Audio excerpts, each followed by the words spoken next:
Hey, everybody. Welcome, welcome, welcome. So glad to be here with all of you tonight. Should be a good show. Hit the like button, hit the subscribe button, hit the notifications bell. Let's have yet another great late night chat. Let's do it. Of the American century. I say that the century on which we are entering can be and must be the century of the common man. A radical redistribution of economic power. I mean, we know that racism is just a byproduct of capitalism. Everything would be all right if everything was put back in the hands of the people. We need a government that will make sure Americans are taken care of and organize the economy to serve the people, not the profits of a wealthy few.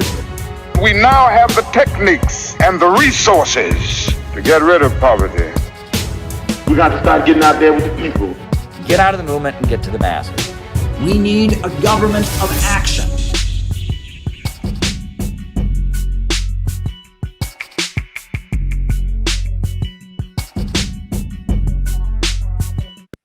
Welcome, welcome, welcome, everybody. Hit the like button, hit the subscribe button, hit the notifications bell. We're going to have yet another one of our late night conversations here. Yeah, it's good to be here with all of you. We're talking about very important things, and I'm really glad to be here. So, as always, the way this works is I give my opening remarks. My opening remarks are then followed by a roll call where we find out who is on the other side of the camera, who's watching, names and locations. Always exciting to find out who it is who's watching this show. Then after that, I answer your super chat questions for the rest of the night. So if there's something that you would like me to talk about in the second half of our program, by all means, send me a super chat, send me a Rumble rant, send me a Rockfin tip. Give me something to talk about in the second half of our program. That is what I would like you to do. That gives me something to respond to.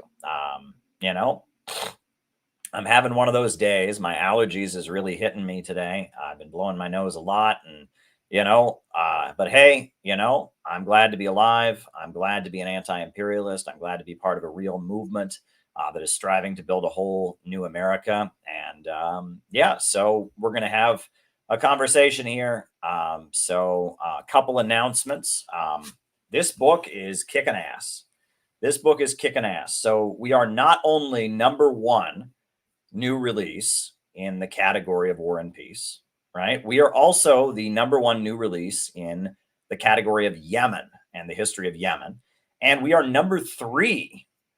This book is number three in new releases in Middle Eastern affairs, which is very interesting indeed, because we are right behind a book written by none other than Alan Dershowitz, right? I mean, that is really unprecedented, right? We are number one in War and Peace new releases. We are the number one release in War and Peace new releases. We are the number one new release in Yemen new releases.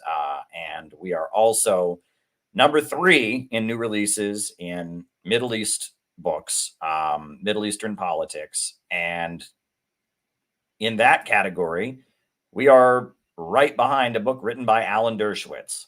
So make sense of that however you would like. That is showing that there is a real appetite for this book. People really want to see what this, what the truth is about the Houthis, what they stand for. We also got our first book review on Amazon. It came in, and if you like the book, go and write a review of it. Tweet about the book, give it a review on Amazon. Our first review came in from Wotan Adler, and he says, an appropriate polemic for the current international relations conundrums. Okay, I'll take it. Thank you, Wotan. So there you go. And it is selling by the hour. I mean, I have never seen anything like this. There is a real audience for this book. But we've got to make sure the world knows that this book exists. We've got to make sure that the world knows, because this will tell you the truth about what's going on. So yeah, this is our book. Who are the Houthis and what are they fighting for? Our book, Standing in Solidarity with the Houthi Movement in Yemen. A very, very important text. And, thanks to everyone who put it out. Elizabeth and Marissa did a lot of work on this. Other people gave support and And this book was really a collective effort. I mean, it's got a lot of beautiful pictures and graphics to go along with the information. I got actual translations. I was in touch with people in Yemen to make sure I had actual translations. There's a lot in this book, and I might actually start reading some of it out loud on these streams, just to give you all a taste of it. Not sure if I'm up for that tonight, as my allergies have got me, in a kind of a groggy place, but I'm still here with all of you. So I just wanted to let people know about that. Also, April 26th through April 30th, we will be having our National Center for Political Innovation Training School. That'll be conducted in Burlington, Vermont, near Burlington, Vermont. Won't be in Burlington proper. You'll know about it once you sign up if you become, somebody who's going to attend the retreat. So we'll have the sign up form very shortly, but make sure that if you want to be there, start preparing, take some time off work, make travel arrangements. It's going to be a really important gathering, because we have a summer of activities planned, right? We're going to be involved in the Democratic National Convention, the Republican National Convention. We're going to be involved in the NATO summit that's happening in Washington, D.C. in July. So if you're going to be part of CPI's very important interventions in the American political process that are happening this coming year, you're going to need to be at our national training school in April, right? I mean, it's just going to be where you need to be if you want to be involved in the struggles that are going on,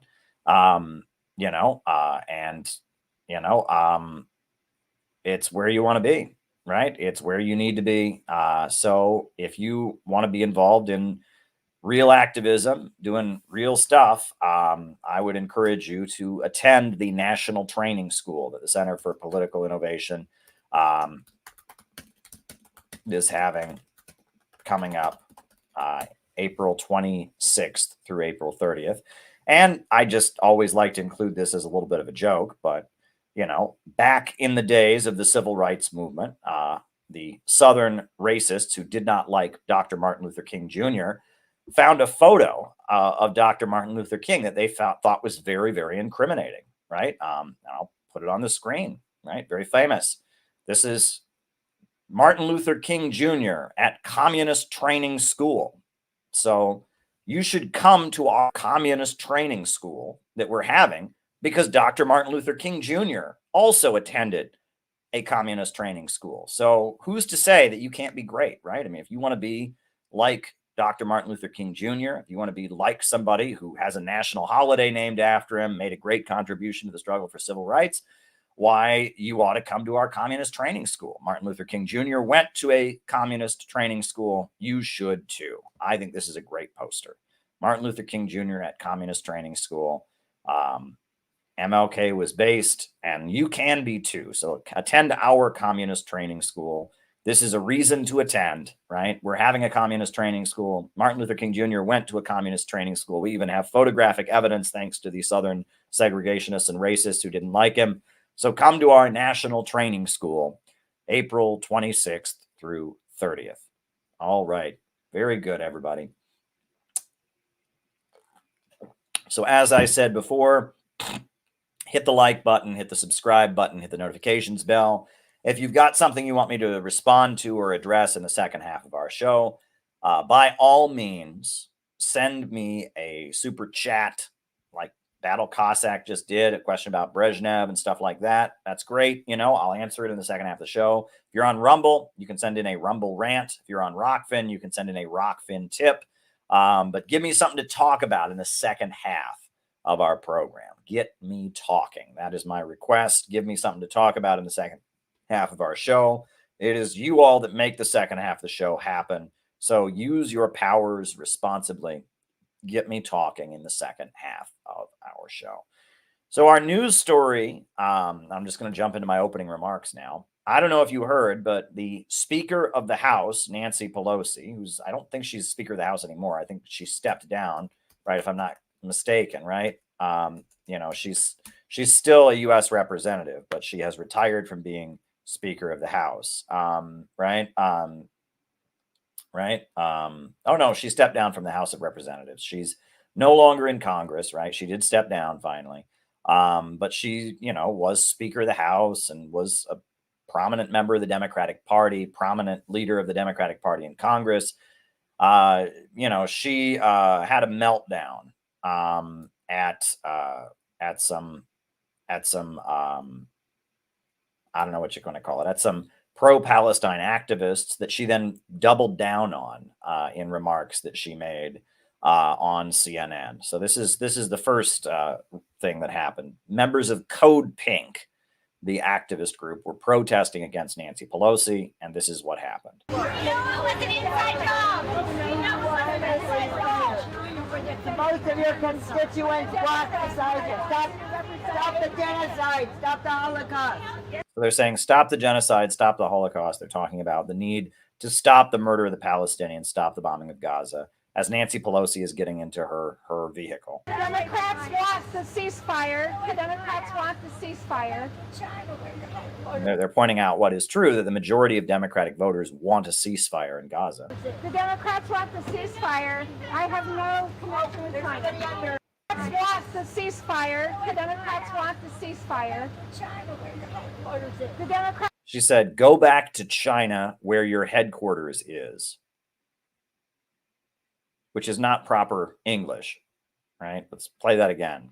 The Democrats. Go back to China where your headquarters is. Well, there you go. Want the ceasefire. I have no connection with China. Wow, that is the morning buzz this morning. California Congresswoman Nancy Pelosi yelling at some protesters outside of her San Francisco home. She told the Code Pink protesters, quote, go back to China, where your headquarters is. Now, headquarters is a plural word, right? So it would be go back to China where your headquarters are, if one was speaking proper English. But Nancy Pelosi is not speaking proper English. So it's go back to, well, she should go back to Tel Aviv where her headquarters is,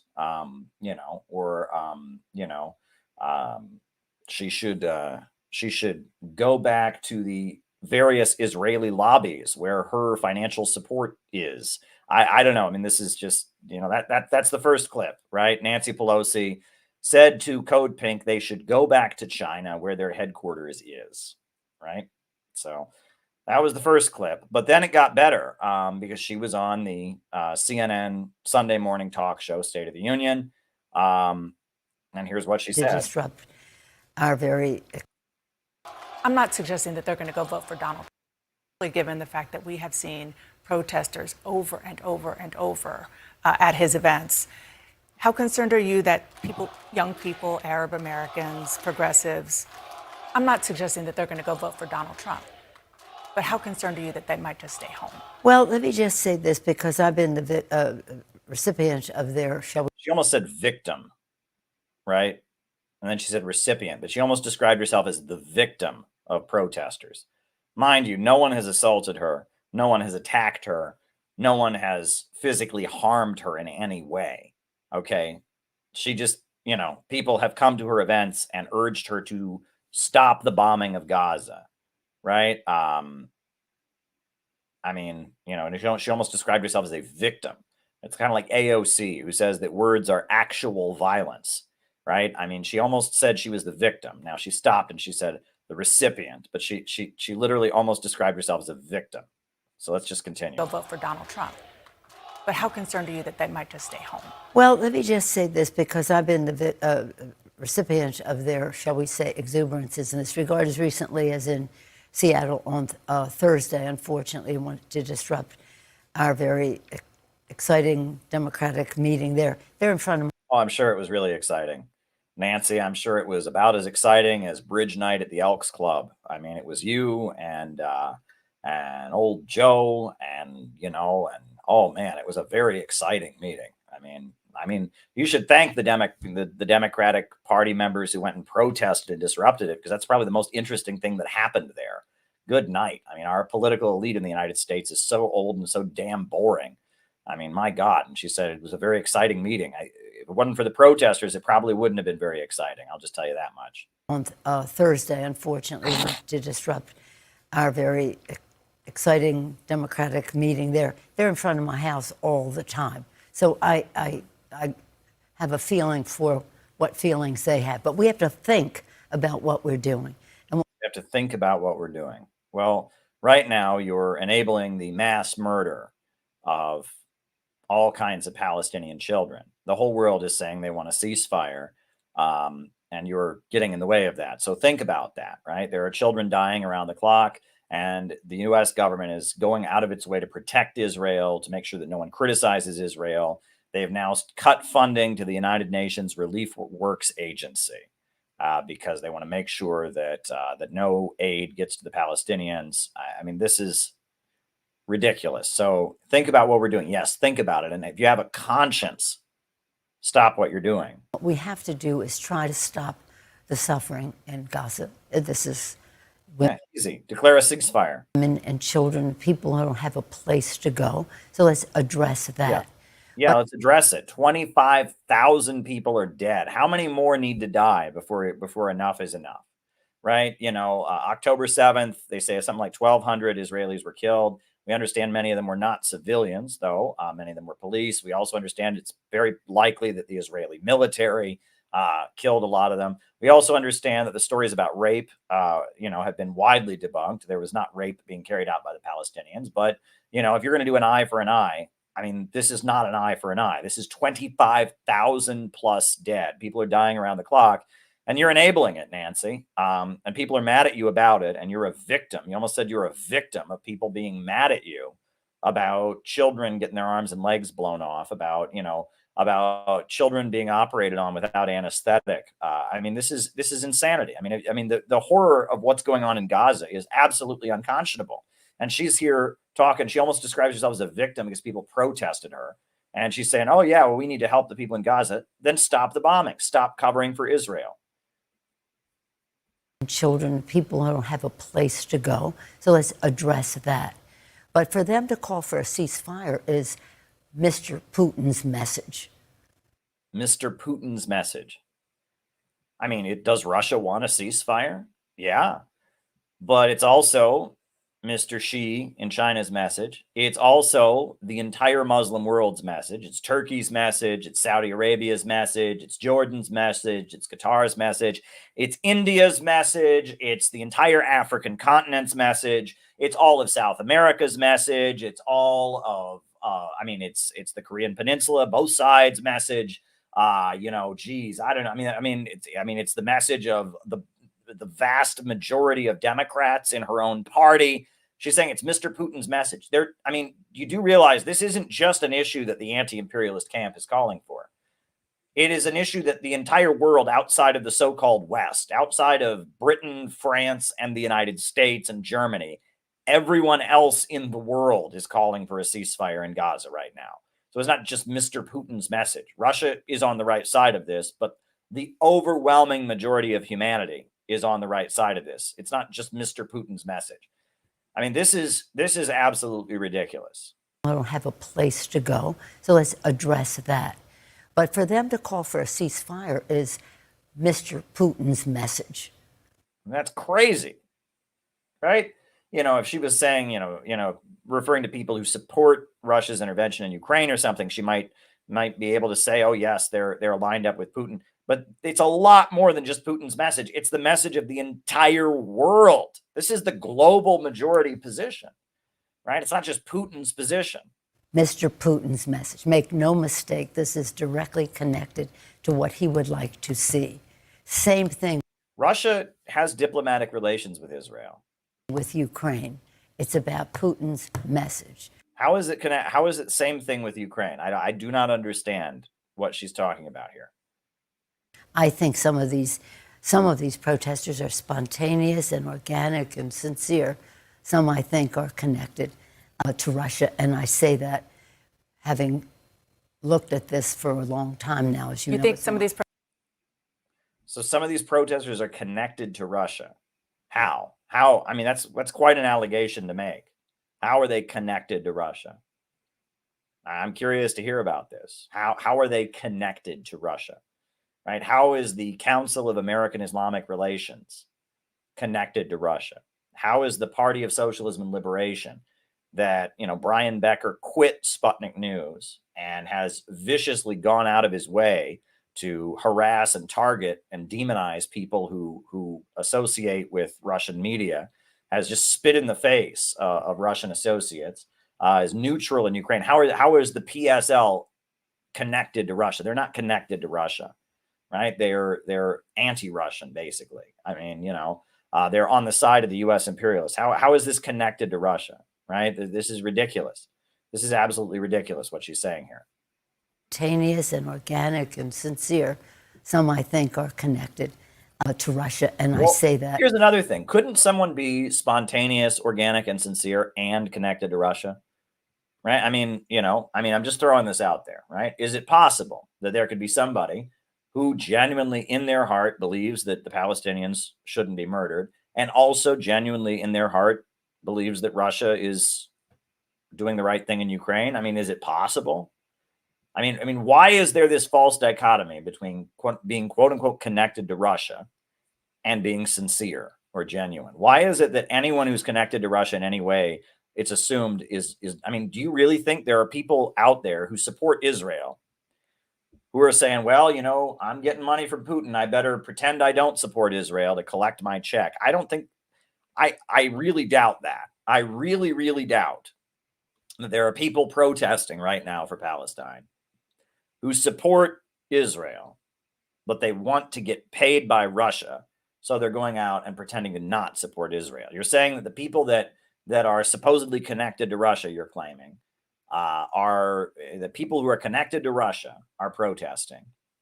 And so they're not sincere. And I'm curious who these people are. Do you know of some people who are actually pro-Israel? So they're not sincere in what they're saying, but they're pretending to be anti-Israel because of some kind of Russian financing or connection? That's the most ridiculous thing I've ever heard.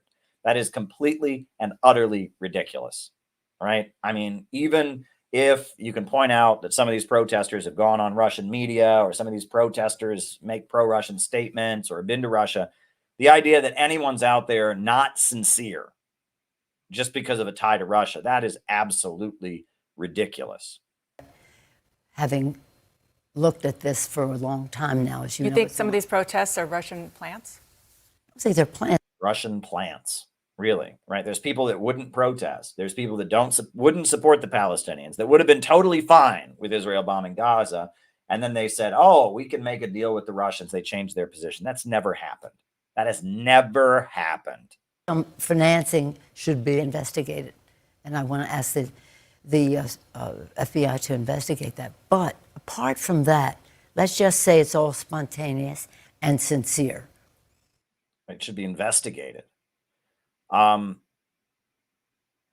Yeah, well, wow. Let's say it's all spontaneous and sincere. Young people care about the right to choose. They care about LGBTQ issues. They care about preserving the planet. They care about gun violence prevention. That's what they tell us. They care about our democracy and the freedoms that are contained in some of what I said. So they're going to have to make... Yeah, they're concerned about the fact that you're trying to throw the major candidate in jail, right? Yeah, I mean, this is really terrifying. And this really goes to show you why the Uhuru case is so important. Because we already have a case in court right now where they're accusing a group of protesters, a group of Black Lives Matter activists, Black revolutionaries with the African People's Socialist Party. They're accusing them of being Russian agents. And it appears that Nancy Pelosi, and what she said to Code Pink and what she said to the CNN interviewer right there, it appears that what she's doing is she wants more prosecutions around this. She thinks that accusing activists, people involved in protests, of being agents of a foreign power and using that to suppress their ability to engage in free speech, she thinks that that's just fine. And that should show you how dangerous the Uhuru case is, right? I mean, this is really an unprecedented situation where we have the American government, trying to say that people that are engaged in free speech activities because of some alleged foreign connection are therefore illegal in exercising their free speech. Meanwhile, there's all kinds of foreign money in the United States all over the political process.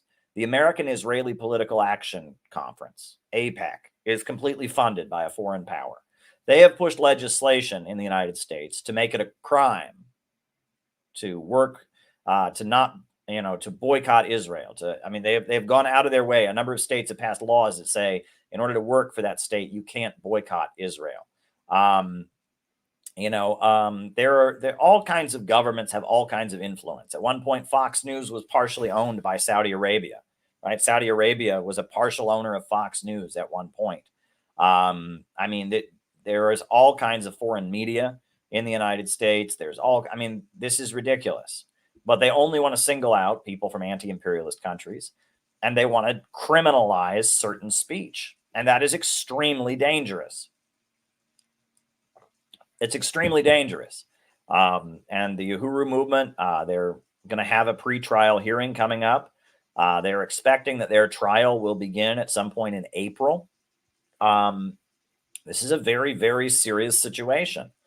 And the whole left needs to rally behind anyone with any anti-imperialist or anti-war sentiment whatsoever needs to rally behind the Uhuru movement, right? Anybody with any sense of wanting the ability to speak out, wanting the ability to oppose war, anybody who wants books like this to be published, who wants protests for Palestine to continue, needs to, at this point, speak up in support of Uhuru. We're hearing from the mouth of Nancy Pelosi where this is going, right? They're trying to set a precedent with Uhuru through which they can come for anybody who takes a position critical of U.S. foreign policy, right? They are trying to take that Russiagate hysteria, that, Trump is a Russian agent, Russian collusion, which they could never prove. And they're trying to run with that to criminalize criticism of U.S. foreign policy.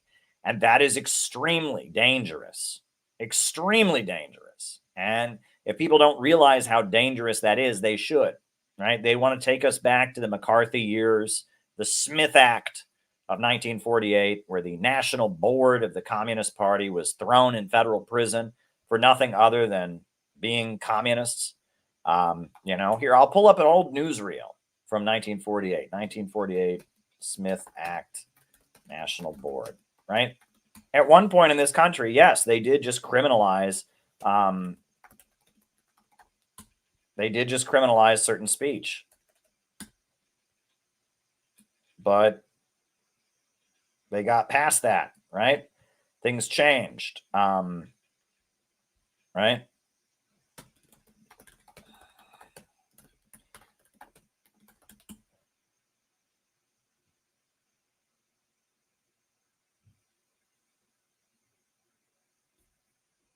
Here, I'll put on some old newsreels for you. This is how bad it could get. This is how bad it could get.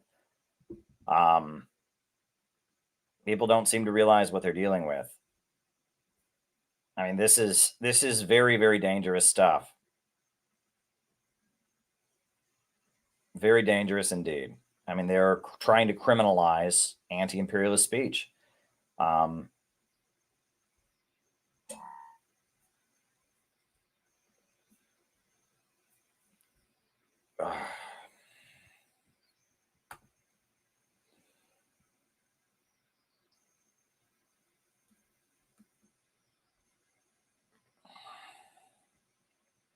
And the 11 leaders of the American Communist Party are found guilty of conspiring to overthrow the government by force. Judge Harold Medina presided, and a jury of 12 gave their verdict after a trial which had lasted 9 months.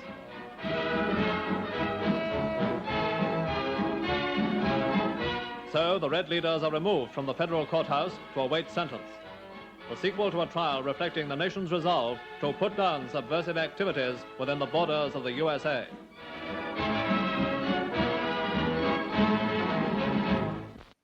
Yeah, the entire national board of the Communist Party was thrown in federal prison just for being communists. And one of them ended up going blind as a result of being imprisoned. Henry Winston, who was African American, He went to federal prison and he lost his eyesight because they didn't feed him properly in the prison, and he ended up going blind. It was just absolutely criminal what they did. If you go to the grave of Henry Winston, it says a quote from him. He says, "They took my eyesight, but not my vision." Absolutely crazy. Like this is this is when Eugene Dennis, the leader of the Communist Party, was called before the House Un-American Activities Committee. And this really, guys, shows you, I love this clip. This shows you what a badass Eugene Dennis really was. So Eugene Dennis, like many communists, he had a name that he was born with that was kind of an Eastern European name. So he adopted a more American sounding name, Eugene Dennis. That was the name he went by. And so he tries to testify. They called him for Congress, and he tries to get his testimony, and they just keep haranguing him about what is your name. This is kind of famous. His real name. And it kind of goes to show you, listen to the way Eugene Dennis talks. This is a guy, he was a dock worker in Seattle. He's from Seattle originally.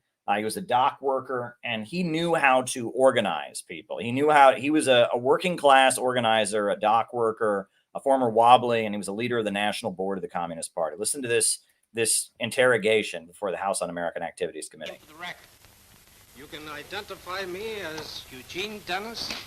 I have paid taxes under that name. I am known under that name, and I repeat, whatever name I am known by, I have never sullied the honor of the American people.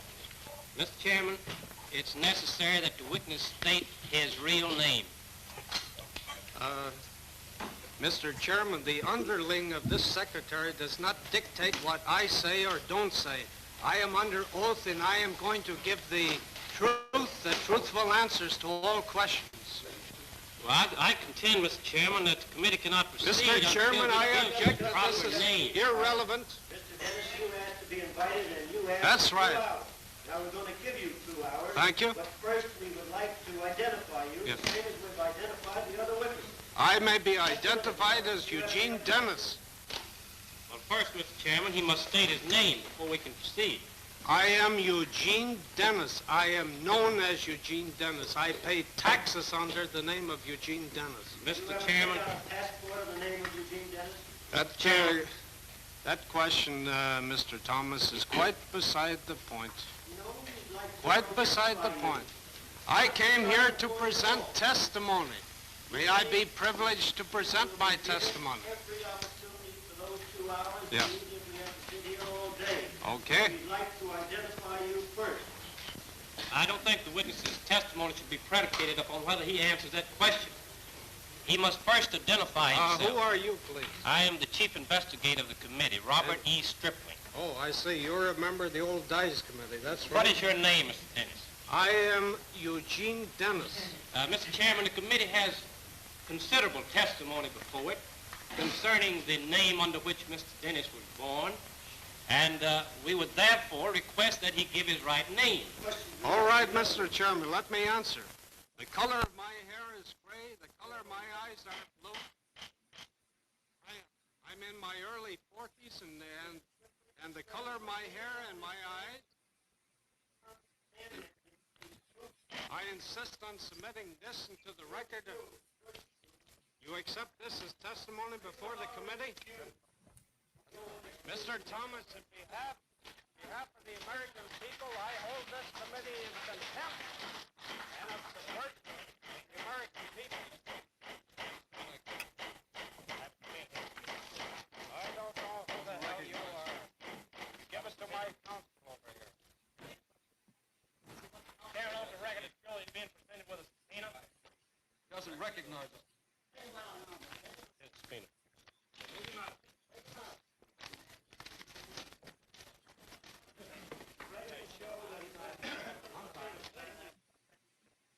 Yeah, he said, on behalf of the American people, I hold this committee in contempt. And then the guy tries to walk up to him and give him a subpoena, and he says, I don't know who you are. Yeah, that was Eugene Dennis. And this is the book that he wrote. At the time, he was the main public spokesperson for the Communist Party during the McCarthy era. And this is the book he wrote, Ideas They Cannot Jail.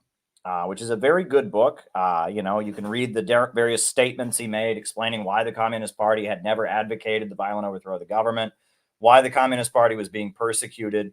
And there's actually an essay in here about the founding of NATO, because NATO was founded around this time. And the name of the essay is "Defeat the Atlantic Pact," and that's going to be particularly relevant because the 75th anniversary of NATO is coming up. Defeat the Atlantic Pact. Right? The Communist Party declaring that World War III is not insurmountable proclaims the inevitability of the people's coming struggle for peace. Right? Presented to the Senate Foreign Relations Committee in 1949. And it was an official statement that they gave opposing the formation of NATO. Right? There's some important history here. Right? Ideas they cannot jail. This is a very, very important book. I would encourage you to check it out. Eugene Dennis, the leader of the Communist Party. That was him before the committee, as they interrogated him about what his name was. I tried to just sully his testimony, his reputation by saying, well, what is your name? What is your name? Right. Classic attempt to smear somebody. Right. Wild times these were. And he was eventually sent to federal prison for being a communist leader. Was pretty outrageous. I'll show you some more footage from the trial.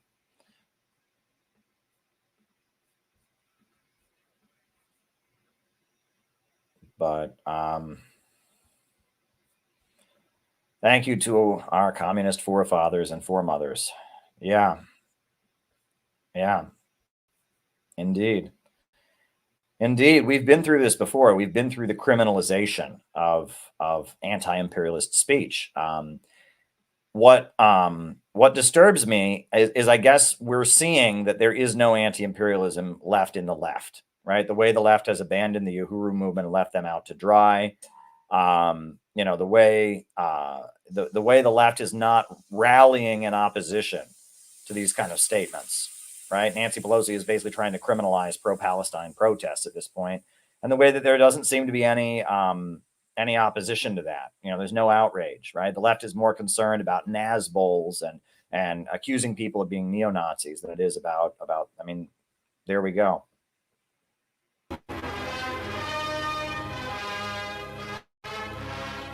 In the federal court in New York, trial begins for 11 of the 12 communist leaders who are charged with a conspiracy to teach and advocate the forcible overthrow of the U.S. government. Party Chairman Foster is absent because of illness. With 400 police on hand, defense lawyers charge it's a police trial within an armed camp. Some of the pickets carry copies of the Communist Press, which doesn't think much of the trial. Others picketing the pickets don't think much of the communists.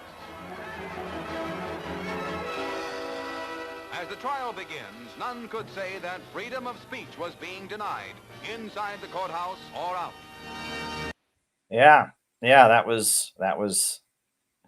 I must say, what is this guy doing? I'm just going to roll the footage back here. What did that guy did he step in a roll of toilet paper? Like, what's going on there? I don't understand what's going on here. I'm not trying to be funny about this, but it's like the police are dragging this guy away, and it's like, he got his foot stuck in some toilet paper on. I don't know what happened there. That's a little weird. I don't know what's going on there. That guy, he got the toilet paper stuck into his pants on the way to the John or way out of the John or something. I don't know what's going on there. I don't know why that guy's got a roll of toilet paper coming out of his pants. That's pretty hilarious. But there we go. Strange picture. Who knows? Maybe that was like a banner, a streamer, or what do they call that?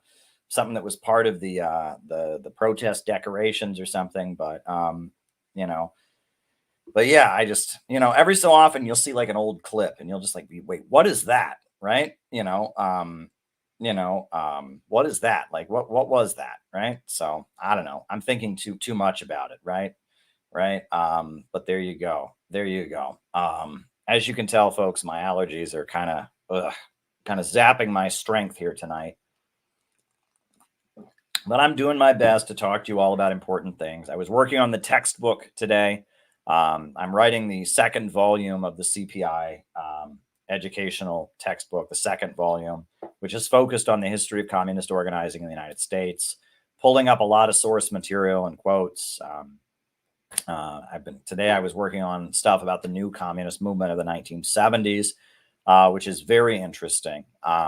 Very interesting stuff indeed. There you go.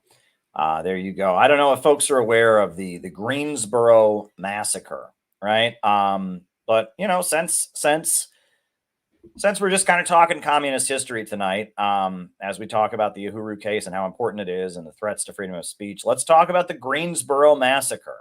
Why not talk about that? All right, I made a video. The Greensboro massacre of 1979 is not an event that many people know about, and it's very important, right? It's a very important event. Happened in 1979. So I'm going to put it on. I'm going to put this video I made years ago. I used to just, before you could stream on YouTube, I used to just make videos about communist history, with music and stuff like that. So I made this clip. It's downloading right now. I'll put that on about the Greensboro massacre of 1979. Greensboro, North Carolina. You are correct. It's an incident that many people do not know about, but it was a pretty big deal. Pretty big deal at the time that it happened, and it's an important. So there you go. There you go.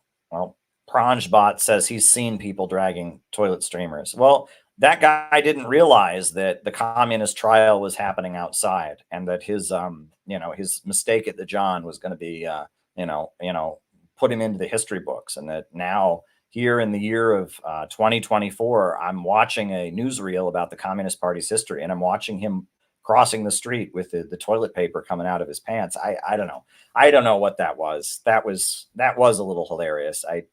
I'm going to take one more look at it while we're waiting for just because, right? Because I'm morbidly interested. What in the world was going on in this clip, right? I mean, while we wait for the Greensboro massacre to come on, right? I guess you got to laugh sometimes, right? When life is tragic, you got to laugh. What in the world was going on with this guy, right? I'll turn the sound off, right? So it looks like he's being arrested, right? But it looks like he's being arrested, right? Like the police are arresting him, kind of, right? So we got the frame up, right? That's the Communist Daily Worker newspaper, right? And that's like people that are there to support the Communist Party, right? And so then there's this guy, right? And it looks like he's being arrested. All right, the police are kind of dragging him away, but they don't like they're arresting him. They're just kind of escorting him, and he's got toilet paper coming out of his pants. What in the world is going on, right? What in the world is going on, right? And then the cops are like taking his toilet paper and throwing it in the garbage. It looks like, right? The cop is like helping him, kind of, right? Right. And he's not arresting him. He's just kind of walking him. All right, toilet paper man, come across the street. All right, throw your toilet paper away. All right. What in the world is going on in that picture? Right. I mean, maybe he was maybe he brought the toilet paper to like throw at the communists, maybe. And it was like his protest, but the cop is like escorting him away from the communists. I don't know what's going on there. That is just bizarre. That is just downright bizarre. I'll just tell you that much. And then the other thing is, what is this guy doing, right? This guy doesn't want to be filmed, right? Because he's afraid of being blacklisted, right? So he covers his face up. But this guy, right, he doesn't mind being filmed, and he thinks this is funny, right? He's making funny faces for the camera, right? This shows that people were obnoxious even back then, right? This guy's like, yeah, I'm going to put my hand on my nose, and he's going to stick his tongue out, and that guy's got like a James Dean 1950s like greaser thing going on, right? Right. He's like, hey, all right. So there we go. Yeah, there you go. I mean, a lot of people came out. The Communist Party was, the New York City was kind of their stronghold of support during these years. And a lot of people are out there supporting them, trying to get into the courtroom, attending the protests and all of that. There's a guy with a camera, and then that guy, that's the Daily Worker, right? Frame up of 12 on today, thousands protest in DC tomorrow, right? Right. So that's what that is, right? And then the toilet paper guy, right? And then the cops are helping the toilet paper guy, escorting him over to the garbage. Throw your toilet paper away, sir, right? And then they're just like, and look at all the fedoras, right? Look at all the fedoras. Fedoras must have been very popular back then. Look at all those fedoras, right? I mean, it's like a mafia, like a 1930s mafia movie or something. I mean, fedora after fedora after fedora. That must be what men wore back then. They all wore hats. They wore fedoras. But anyway, I'm having a little too much fun with that clip, but that's okay, right? You got to laugh sometimes. You got to laugh. You got to laugh to keep from crying. Imperialism in crisis. But let's put on the this is the Greensboro massacre. Again, this is not funny at all. This is a very sad thing that happened in 1979. Here we go.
happen in any city, Raleigh, Durham, Wilmington, Gastonia, North. If they'd have put that poster out in any city they went in, we would have been there and it'd probably happened. But they chose Greensboro. They chose it, and we went. They should shut up crying, griping.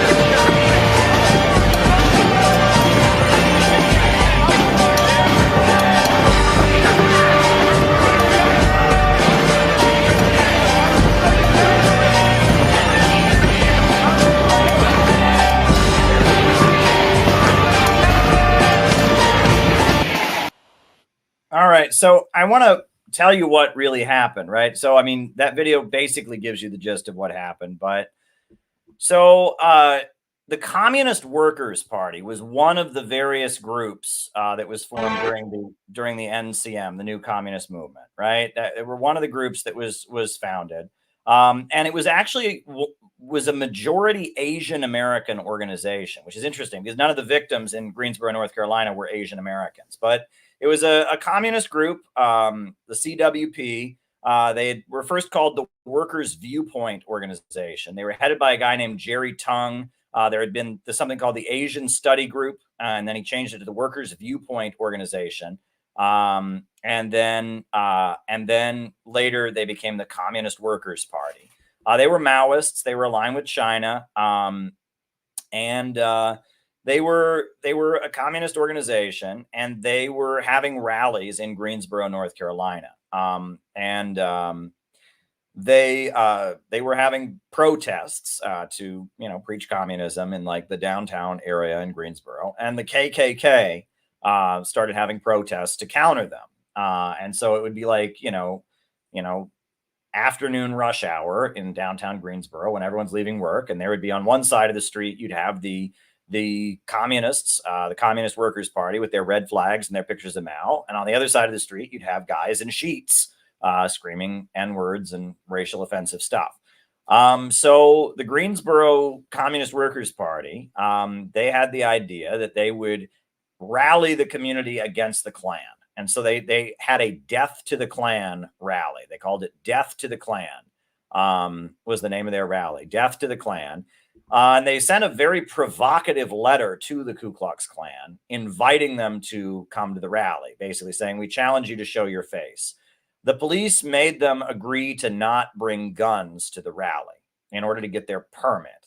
They had to agree that they would not bring any firearms to the rally. So they didn't bring any guns, except for one member of the group brought his gun anyway and had it in his shirt. So they were having their Death to the Klan rally, as you can see, and there's kids there. They had kids in the little red berets, right? You can see that in the beginning of the video. They have the children in the little red berets, right? And the black community certainly doesn't like the Ku Klux Klan, right? And they have their kids in the berets, and it's white people and black people together denouncing the Klan. And out of nowhere, a caravan of cars shows up, right, with Confederate flag license plates. It's very clearly a Ku Klux Klan caravan that drives by the rally very provocatively. It's a threat, right? The Klan drives by the rally, very provocatively. So as the Klan drove by, one guy, in the crowd, there was some, they were banging on the cars a little bit and such. So one guy in the crowd took his gun out and shot it into the air. As a threat, basically, to let the Klan know, hey, we have guns too.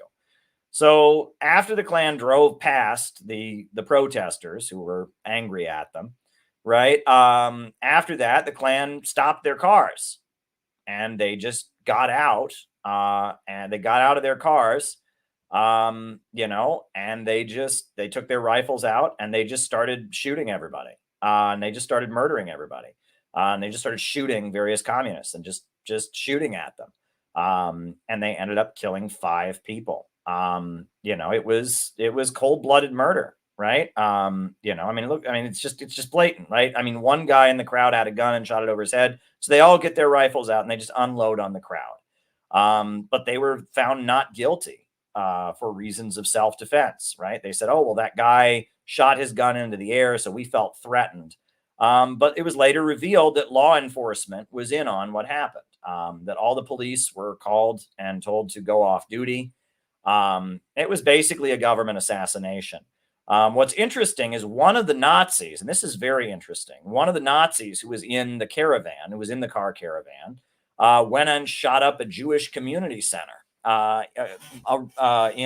I believe, in Kansas, right? There was a Jewish community center in Kansas. Glenn Miller Cross was his name. And he was in the FBI witness protection Miller, Frazier Glenn Miller. This guy was part of the Greensboro massacre, and the FBI put him in the witness protection program and hid him. And then decades later, he ended up shooting up a Jewish community center in 2014 after spending a year under the protection of the FBI. Frazier Glenn Miller was one of the people in the caravan who murdered members of the Communist Workers' Party. So that's some interesting history there. What's also interesting is that one of the people who witnessed the massacre was Reverend Nelson Johnson. Reverend Nelson Johnson, and he was just a minister in the Black community. He was also a communist, right? He was a minister, and he's still living, actually. And he's just a very well-known Black minister in North Carolina, who just, and he's still kind of a leftist, I guess. Reverend Nelson Johnson, and he runs this thing called the Beloved Community Center. And here he is. There's a plaque for the Greensboro massacre. Here he is, like, at the dedication. But Reverend Nelson Johnson, who's now just kind of he's a Democrat. He's just kind of a liberal Black pastor. He was a member of the Communist Workers' Party at that time, and he now runs. He's an important Black pastor in North Carolina, Reverend Nelson Johnson, and that's him at the site of the Greensboro massacre. So that's particularly interesting as well. What's also interesting, and again, this is wild, is so Jimmy Carter was running for re-election in the 1980 election the following year, right? This was November of 1979 that this happened. So at the 1980 Democratic National Convention, and this is insane, the Communist Workers' Party got into the convention, and while Jimmy Carter was speaking, they set off fireworks on the floor of the convention. Can you believe that? Nowadays, you would go to prison for the rest of your life if you even thought about doing something like that. They would bury you under the jail. But you can read about it. The Communist Workers' Party, Democratic National Convention, 1980, and you can read about how when Jimmy Carter was speaking, right, members of the Communist Workers' Party, right, set off firecrackers during his speech at the convention, and people were ducking. People thought someone was shooting at Jimmy Carter, but they weren't. It was just members of the CWP who were mad that they wanted Jimmy Carter to bring federal charges against the Klansmen who killed their comrades. And because they wouldn't, they got into the Democratic National Convention. And you can read 1980 at the Democratic National Convention in Chicago, the CWP did all kinds of crazy shit. Nowadays, with the terrorism laws and stuff, they would never have been able to do what they did. But they did quite a bit of very provocative activities against Jimmy Carter at the Democratic National Convention in 1979. It's wild to read about. But the Communist Workers' Party, what's interesting about the Communist Workers' Party, they were a Maoist communist party, part of the new communist movement. And what's interesting is there's a lot of people that are quite prominent now that are ex-members. One of them is Mashu Kaku, right? Do you know Michio Kaku, the American physicist, right? He was a member of the Communist Workers' Party at one point. In New York City, the people that used to be the Communist Workers' Party, they set up something called Asian Americans for Equality. They stopped being a communist party. They became Asian Americans for Equality. But Michio Kaku, who's a very famous physicist, he wrote Physics of the Impossible, the God equation. That guy was in the Communist Workers' Party. Margaret Chin, right? And this is interesting. Margaret Chin, who's a member of the New York City Council, and she's a Zionist. She's pro-Israel. You'd never guess in a million years that she was a communist. But Margaret Chin, who represents, I think she represents Chinatown, right? In Manhattan, she represents Chinatown in New York City Council. She was the leader of the New York City wing of the Communist Workers' Party back in 1979. And she's a member of our New York City Council now, right? She was in the Communist Workers' Party. Who else was? Jean Quan, the mayor of Oakland, California for many years. She's not the mayor of Oakland, California anymore, but Jean Quan, if you look up Jean Quan, right? Another Asian American Democrat politician, Jean Quan, who was the mayor of Oakland, California. She was also a member of the Communist Workers' Party for many years, and then she just went on to kind of become a regular Democrat. They're not communists anymore, Kinky. They stopped being communists. So the Communist Workers' Party dissolved in 1985, interestingly enough, right? And this is Jean Quan, former mayor of Oakland, California. She used to be in the Communist Workers' Party. 1985, the Communist Workers' Party changed its name to the New Democratic Movement. And they announced that they were opposed to Marxism-Leninism because they thought Marxism-Leninism was out of date, and they were becoming social democrats, and they were the New Democratic Movement, right, is what they called themselves. And that only lasted a couple years, and after that they dissolved. But Asian Americans for Equality, which is a very important nonprofit in New York City, is run by former members of the CWP, AAE, right? Asian Americans for Equality, it's called, and that was set up by former members of the Communist Workers' Party. And there's a number of other like NGOs in the Asian American community in California and in New York City that were at one point tied to the Communist Workers' Party. But yeah, the leader of the Communist Workers' Party was a guy named Jerry Tung.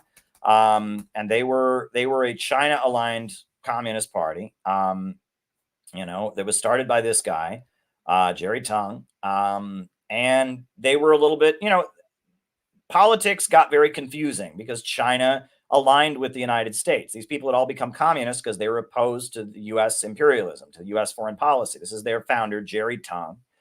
And Jerry Tung, he had become a communist because he was opposed to the Vietnam War. He was opposed to, the oppression of the working class, etc. But then China was aligned with the United States. Starting in the early 70s, China was aligning with the United States. And then after Mao died, the Gang of Four were arrested. They were repudiating the Cultural Revolution. It got very confusing. So interestingly, Jerry Tung became a very good friend of Sam Marcy, the founder of the Workers' World Party, which is a very interesting story. And at one point, the Workers' World Party and the Communist Workers' Party were considering merging. This is a true story. And that Sam Marcy, the founder of the Workers' World Party, and Jerry Tung, leader of the Communist Workers' Party, were good friends. They would go over to each other's houses. They would talk. And then, from what I understand, a very prominent leader of the Communist Workers' Party had a sexual affair with a member of the Workers' World Party. Right? Not a big deal. It's the 1970s. Activists screw each other all the time. However, the Communist Workers' Party, and this is very interesting, the Communist Workers' Party had a very strict regulation of the sex lives of its members. They were very opposed to homosexuality. They thought homosexuality was bourgeois decadence. It was a disease from capitalism. And they also were opposed to sex outside of marriage. And when a member of the Communist Workers' Party had an affair with a member of the Workers' World Party, Jerry Tung was very angry about this. I heard about this inside baseball from people in the Workers' World Party. It's wild, right? So Jerry Tung was very angry when he found out that a man from the Workers' World Party had sex with a woman in the Communist Workers' Party. He was very angry. So he went to Sam Marcy, the leader of the Workers' World Party, and wanted some answers, wanted to know how this could have happened. And Sam Marcy's response was, this is people's personal lives. It's none of our business. I don't care. And Jerry Tung said, no, you have to regulate people's private lives. You have to regulate people's behavior. You can't just have members having sex with other people. And when it became clear that Jerry Tung was adamant that he wanted to control the sex lives of the members of his organization, and when Sam Marcy was adamant that he was not going to do that, and the Workers' World Party was very much a gay-oriented organization. It was the party of Leslie Feinberg. They were starting to do a lot of, especially early 1980s, very pro-LGBT, very pro-gay rights. And the Communist Workers' Party was very anti-gay. The Communist Workers' Party felt that homosexuality was a disease from capitalism. It became clear the two organizations could not cooperate with each other, and that was the end of their relationship. A very bizarre story, but the Communist Workers' Party, you can take a look at their Wikipedia page. They're one of the the new communist movement NCM groups that are worth paying attention to, right? Because they were very effective organizers. They were a little bit more professional than a lot of the groups that existed back then, but they were very confused. And then they, their members were assassinated, were killed by the Ku Klux Klan. And they eventually became Democrats, and what's left of them, they're just regular Democrats. I mean, there's nothing communist about Gene Kwan. There's nothing communist about Margaret Chin. I don't know about Reverend Nelson Johnson. I've heard he's still pro-Cuba, and he sends people to, he sends delegations to Cuba. He does. Some people from Beloved Community Center, which is the name of his church in North Carolina. It's called Beloved Community Center. They do send people on delegations to Cuba, and they do some kind of communist things, I guess. So they haven't completely abandoned Marxism, I guess, but they are kind of social justice oriented, and I guess they are sympathetic to Cuba to some degree or other. But other than that, most of the CWP people, I mean, they're just regular Democrats and liberals. Asian Americans for Equality. You would have no idea that there was anything communist about it. Asian Americans for Equality. It's just a, Asian American liberal nonprofit that operates in New York City that has banquets and, fundraisers for the Asian American community. It's pretty wild history. But anyway, there's a song that was written in honor of the Greensboro Massacre by a guy named Bob Feldman. And I think I'll put that on. It's kind of a sad song, though. Ask me some super chats that'll get me talking about positive things. This is all a little bit sad. We're talking about persecution and Uhuru and McCarthyism, but I'm going to put on Bob Feldman's song for the Communist Workers' Party. I'm going to put that on just because it's a song about, the tragedy of what happened. So here we go.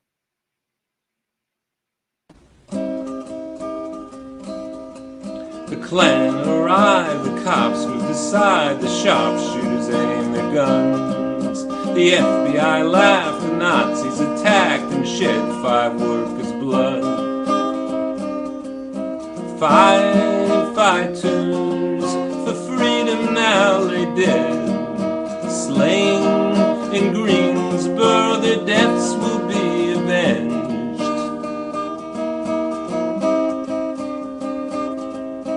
Jim Waller was a doctor who always served the poor, and he also saw that mill workers needed to wage class war. He led a strike, and workers chose him head, but those who owned the factories wished him dead.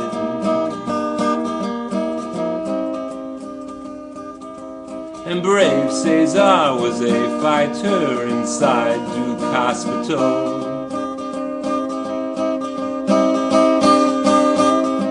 He fought the Klan with his bare hands until they mowed him down.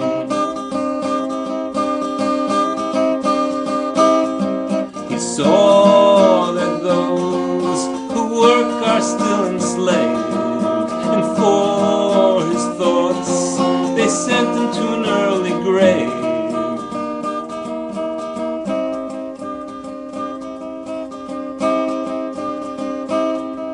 And Mike Nathan carried no gun, yet still helped Africa.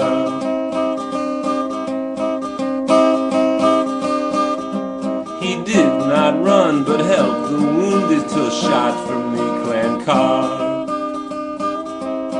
On his deathbed, the party honored him, but those who sent his killers, they still grin.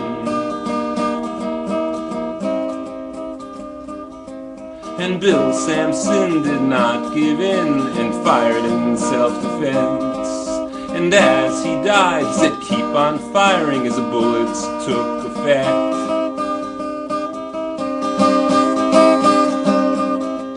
He also led a union at his plant, was not afraid to be a communist.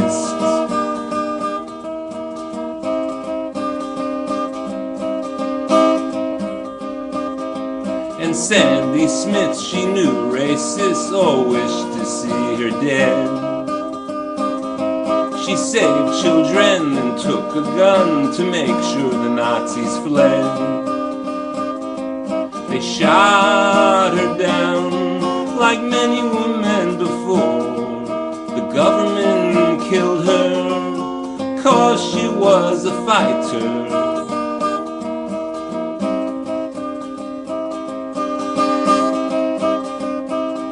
Yes, the Klan arrived, the cops moved aside, the sharpshooters aimed their guns. The FBI laughed, the Nazis attacked and shed 5 workers' blood. 5 fighters for freedom now lay dead, slain in Greensboro, their deaths will be avenged.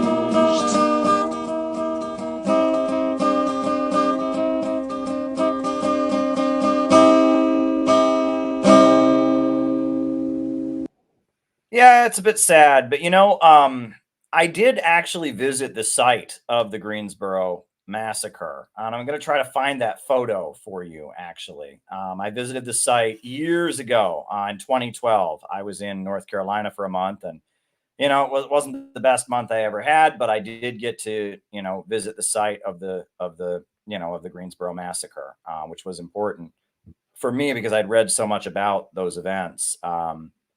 But anyway, I want to end my opening remarks on more of a positive note. I've told you all how much I love William Z. Foster, who was the leader of the Communist Party during the 1930s and the 1950s. He was just a great dynamic leader of American communism. I've got so many of his books, and I looked up to him. And so, that guy actually, that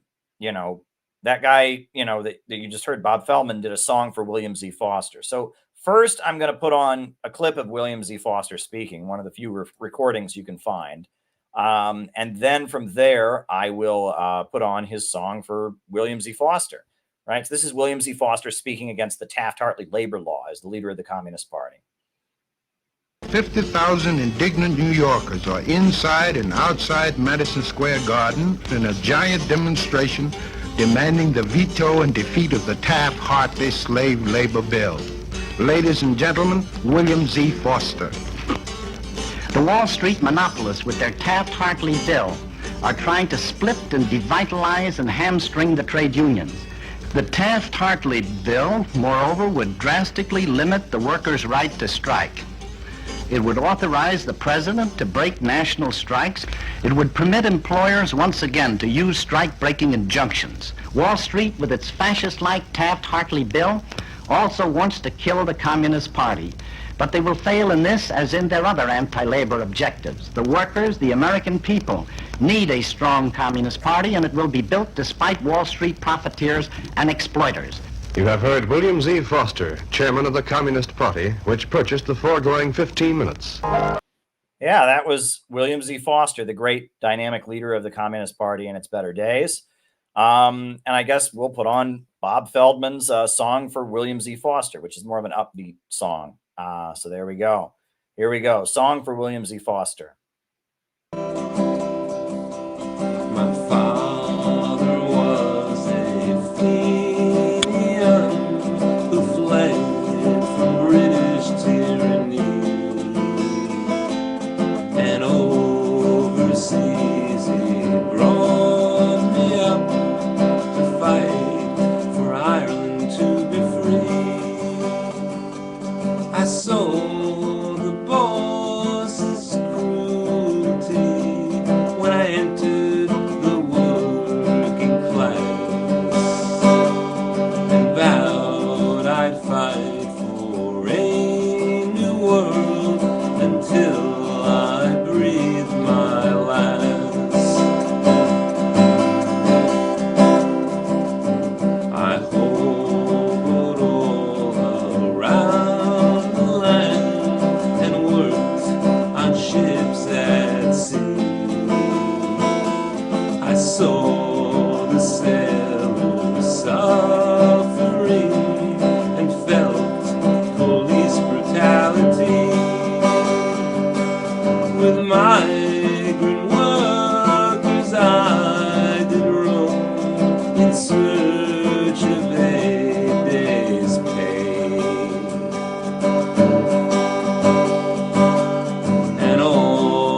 New York cops, I see them charge and club without mercy.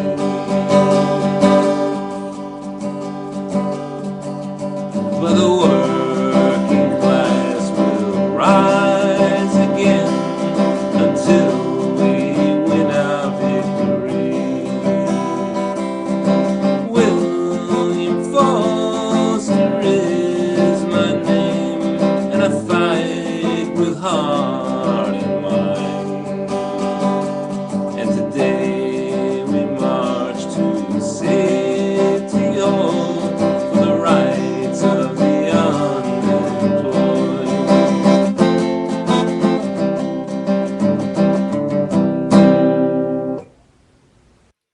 All righty. No, William Z. Foster was really, really great.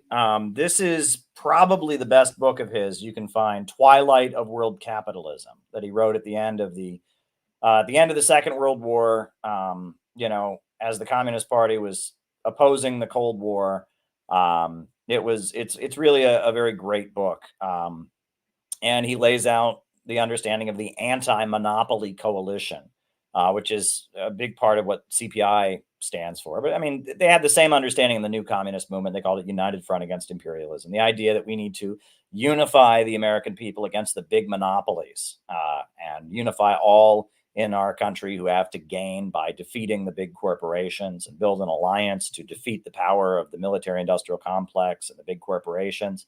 Right. This book, Twilight of World Capitalism, really tells you everything that William Z. Foster and the Communist Party were about in their best years, right? And I quoted extensively in my writing. I quoted especially the stuff about the anti-monopoly coalition. But yeah, I mean, I put together I made a podcast about William Z. Foster with Brent Langle, just kind of telling his life story. And so I opened it with some kind of epic video footage of the Communist Party and their heroic efforts during those years. So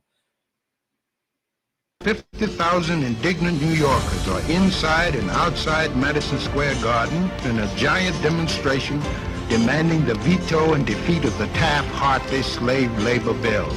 Ladies and gentlemen, William Z. Foster.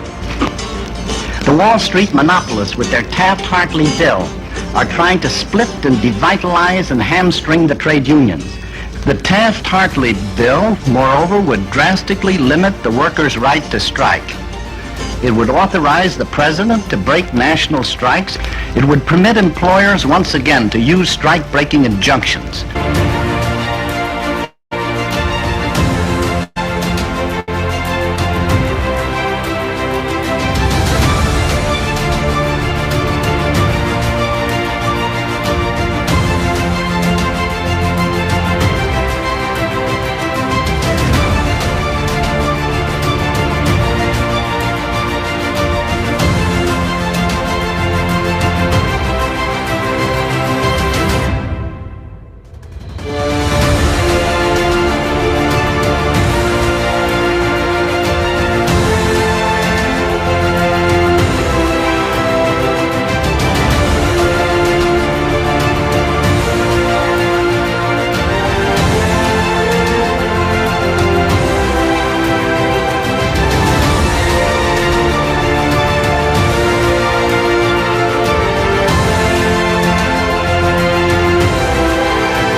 Right. Yeah, that's William Z. Foster. During the leadership, he represented a movement of millions and millions of people.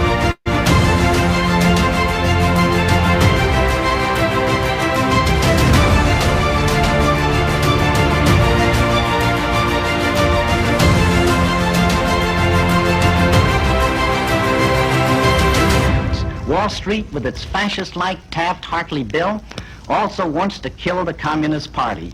But they will fail in this as in their other anti-labor objectives. The workers, the American people, need a strong Communist Party, and it will be built despite Wall Street profiteers and exploiters. You have heard William Z. Foster, chairman of the Communist Party, which purchased the foregoing 15 minutes. So there you go. There you go. All right, folks, names and locations, names and locations. I will call you all out as I see you. Names and locations, names and locations. I'm going to do the roll call, and then we'll start answering people's super chat questions. So yeah. Names and locations. Who is with us tonight? We got George in Sydney, Australia, Rice from Adelaide, Australia, David in Vietnam, Zach Bunch in Richmond, Virginia, Nate in Chicago, the seasoned noob in China, Auckland, New Zealand, John McCarthy in Chicago, Bob Troy in New York, Colin in Greensboro, David in San Jose, Tampa, Florida, Herb Bryant, Chester in England, Myrna says hi to Jenny Lynn, Ryan in Kansas City. Welcome. Right. Bendigo, David Fox, Heidi from Amsterdam, Patch in Arizona, Chris and April in Salt Lake City. Great. Southern California, Kinky, Alex in Brazil, Connecticut, Chairman Meow, Jenny Lynn in Cincinnati, Patrick in Maine, Edward, I get it. Edward Allen, I get it. Catalonia, Spain, Anthony in Detroit, Briggy from Pennsylvania. Welcome, Briggy. Kay in New Orleans. Welcome, Kay. Vancouver, Canada. St. David's, Bermuda. Mira in South Africa. Welcome. Names and locations, folks. Names and locations. John Whitty in Houston. Very, very good. John Whitty in Houston. All right. Okay, well, we got a good crowd here. Gabby in Chicago. Shout out to Gabby. Good stuff. If anyone else has any super chats they want me to answer, I got 5 of them here. So keep them rolling in. Give me something to talk about. I'm just going to start answering people's questions, and then I'll stop because as you can see, my allergies are just kind of getting to me today. My nose is running, my face is red, but the show must go on, as they say. So I haven't seen mention of the other leaders of the USSR like Brezhnev and Andropov often. We know about Khrushchev revisionism, but what about the others? Well, the understanding that I generally have that I got from reading this book. Where is it? There's a book called Socialism Betrayed by Roger Kieran, which is a pretty good history of the Soviet Union and the fall of the Soviet Union. Thomas Kenny and Roger Kieran wrote a book called Socialism Betrayed, which I guess I thought I had it over here, but I don't seem to have it. What they more or less argue in that book is that Khrushchev represented a kind of liquidationist wing of the Soviet bureaucracy that came in after Stalin's death. Now, Khrushchev was removed from power in 1964. And then Kosygin and Brezhnev took power. Brezhnev kind of more solidified leadership of the Soviet Communist Party. And by the early 70s, Brezhnev was pretty solidly in power. And in a lot of ways, Brezhnev was trying to some degree or other, go back to what Stalin had done, right? But he did it without the same level of charisma. He did it without there was a lot of demoralization. It didn't have the same strength, but Khrushchev was actively trying to take apart the Soviet Union in a lot of ways. A lot of his policies were, de-Stalinization and peaceful coexistence and détente with the West. He was trying to take the Soviet Union apart. The Soviet bureaucracy became aware of that, and he was arrested. Khrushchev was put in house arrest. I mean, the Soviet Communist Party kind of removed him. Kosygin and Brezhnev came in, and then also in Czechoslovakia in 1968, the USA tried to overthrow the pro-Soviet government. They put in Dubček, who was anti-Soviet, and the Soviet Union was forced to send its military to Czechoslovakia. And so in response to that, the Soviet Union kind of shifted in a more left direction in the early 70s. And the world was changing. There was the USA was losing in Vietnam. There's a wave of national liberation struggle. So Brezhnev kind of represented a left swing in the Soviet bureaucracy. He died. You had Yuri Andropov afterwards, but these guys were all really old, right? And that's the big thing. Part of why Gorbachev represented such a big shift was Gorbachev was from a new generation, right? Brezhnev, Andropov, Khrushchev, they were all from the same generation as Stalin. But the new generation that came in, Gorbachev represented a layer of Soviet society that hadn't lived through the revolution, etc. So, Gorbachev represented a new layer, but yes, Yuri Andropov, Brezhnev, they were trying to some degree or other to put things back to where they had been under the Stalin years, but they were doing it from a much weaker position, right? There was a lot more demoralization. Stalin very much had the enthusiasm of the generation that had made the revolution, etc. Whereas they were trying to kind of go back to what Stalin had done, roll back some of Khrushchev's, reforms or whatever, but it didn't have the same energy. So there you go. You said at one point that abolish billionaires is anti-Marxist, and you did a book about that. You got a lot of hate for that. Of course, I stand by it, right? There's nothing wrong with wealth. There is nothing wrong with wealth. We're not against wealth. The goal is to create so much wealth that the very need for government fades away, that all inequality fades away. The basis of the higher stage of communism is vast abundance. You cannot have communism, the ultimate goal of a stateless, classless world, without vastly increasing the amount of wealth. Communism is a world where everyone lives wealthier than a billionaire lives in our time. Our issue with the billionaires is not that they have wealth. It's that their wealth is acquired through exploiting people and that they get rich by making other people poor. We are not against wealth. And I'm going to scream that from the heavens. I will die on that hill. We are not against wealth. And none of the people who got mad at me about that on Twitter could understand what I was saying. And they all just said, oh, you're defending billionaires. I said, no, I'm not. I'm not defending any billionaires. And none of them wanted to listen to what I was saying. And none of them would ever admit they were wrong. They would all be like, oh, you love Jeff Bezos. I say, I don't love Jeff Bezos. I'm pointing out, and none of them could listen to me for a goddamn second and listen to what I'm saying. The higher stage of communism requires vast abundance, right? You cannot get rid of the state. You cannot get rid of inequality without vast abundance being created. And that's in the critique of the Goethe program. And that was a huge breakthrough for me in understanding Marxist economics. I had always understood communism to just be, well, socialism, people will learn to be nice, be good people. And then after so long, we'll just get used to it or something. I didn't understand that socialism is a higher stage of development than capitalism, and socialism is intended to give birth to an even higher stage of development with even more wealth, right? And the problem with capitalism is that abundance creates poverty. People are homeless because there are too many houses. People are hungry because there is too much food. In the capitalist system, things like self-driving cars lead to mass unemployment, right? And labor-saving technology and advances in the ability to produce products lead to economic crises. And overcoming that lays the basis for a huge expansion in the amount of wealth that exists, and thus the breakdown of class society. That's Marxism. Marxism says human beings are constantly wanting more than they already have. They're constantly trying to expand the productive forces. And every so often, their ability to create wealth goes beyond the narrow restrictions of the economic system. So they have to invent a new economic system, right? Hunter-gatherer civilization was great, but we got too good at it. We got so good at hunting and gathering that we ran out of animals and we ran out of fruits and nuts. And so we had to start growing our own fruit. We had to start growing our own nuts. So we reached a higher stage. Feudalism was holding back productive forces. Capitalism emerged out of feudalism so we could have more.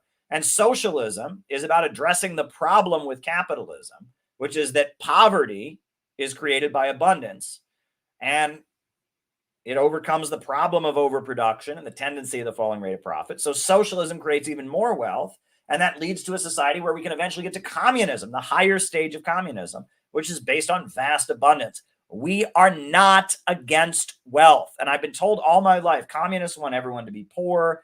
Communists, those shoes you're wearing, those look too nice for you to be a communist. Why? We want everyone to have nice shoes, right? And that we need to make this point. A lot of working class people think that we want to take away their house that they worked really, really hard to earn. A lot of working class people think we want to take away their car that they are still making payments on and are struggling to not have, be repossessed, right? And that is not the truth, okay? We are not against wealth. We are against exploitation.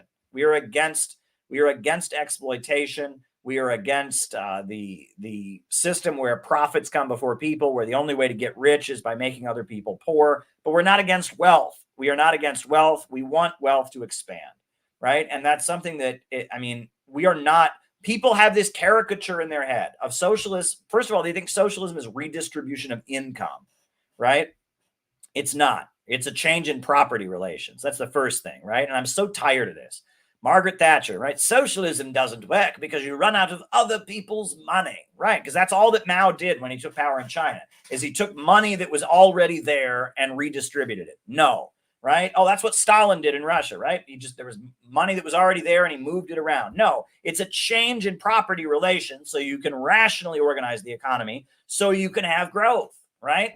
And if all they did was redistribute income in Russia, the Soviet Union would never have industrialized and become a superpower, right? If all that Mao had done in China, or Deng Xiaoping had done in China is redistribute income that already existed, China would still be deeply poor. It's about establishing central planning so you can create economic growth. The whole point of socialism is to have economic growth, okay? And the idea that growth is bad has nothing to do with socialism, right? And we've got these jack-offs, these dumbasses walking around saying, oh, we're degrowth socialists, right? No. The whole point of socialism is to have growth, and that capitalism, through the irrational control of the means of production, where the profits are in command, holds back growth, right? And that's abundantly clear. If you read Socialism, Utopian and Scientific, if you read the Communist Manifesto, if you read Lenin, the whole point of socialism is to control the means of production, not tax people and redistribute their incomes, but rationally control the means of production so that wealth can greatly expand through central planning. That's the point, right? And I've been told all my life, oh, taxes, don't you hate taxes? That's communism. No, it's not. No, it's not. Every country in all history has had taxes. Capitalist, socialist, feudalist, right? And so I'm going around trying to teach people what communism actually is. And these dumb people who they're like, yeah, I want to tax people. Wealth is bad. Money's bad. I'm so edgy. No, you're not. You're reinforcing the ignorance of people who don't know what these ideas mean. And it is infuriating to me. I actually take this seriously. I actually understand these concepts. I know what this is. I've been arguing about this with people for years. And here we have people walking around and saying, oh, yeah, socialism is when the government gives people free stuff. No, it's not. I'm just so infuriated by this. I've spent my entire adult life trying to explain to people what Marx and Lenin actually taught.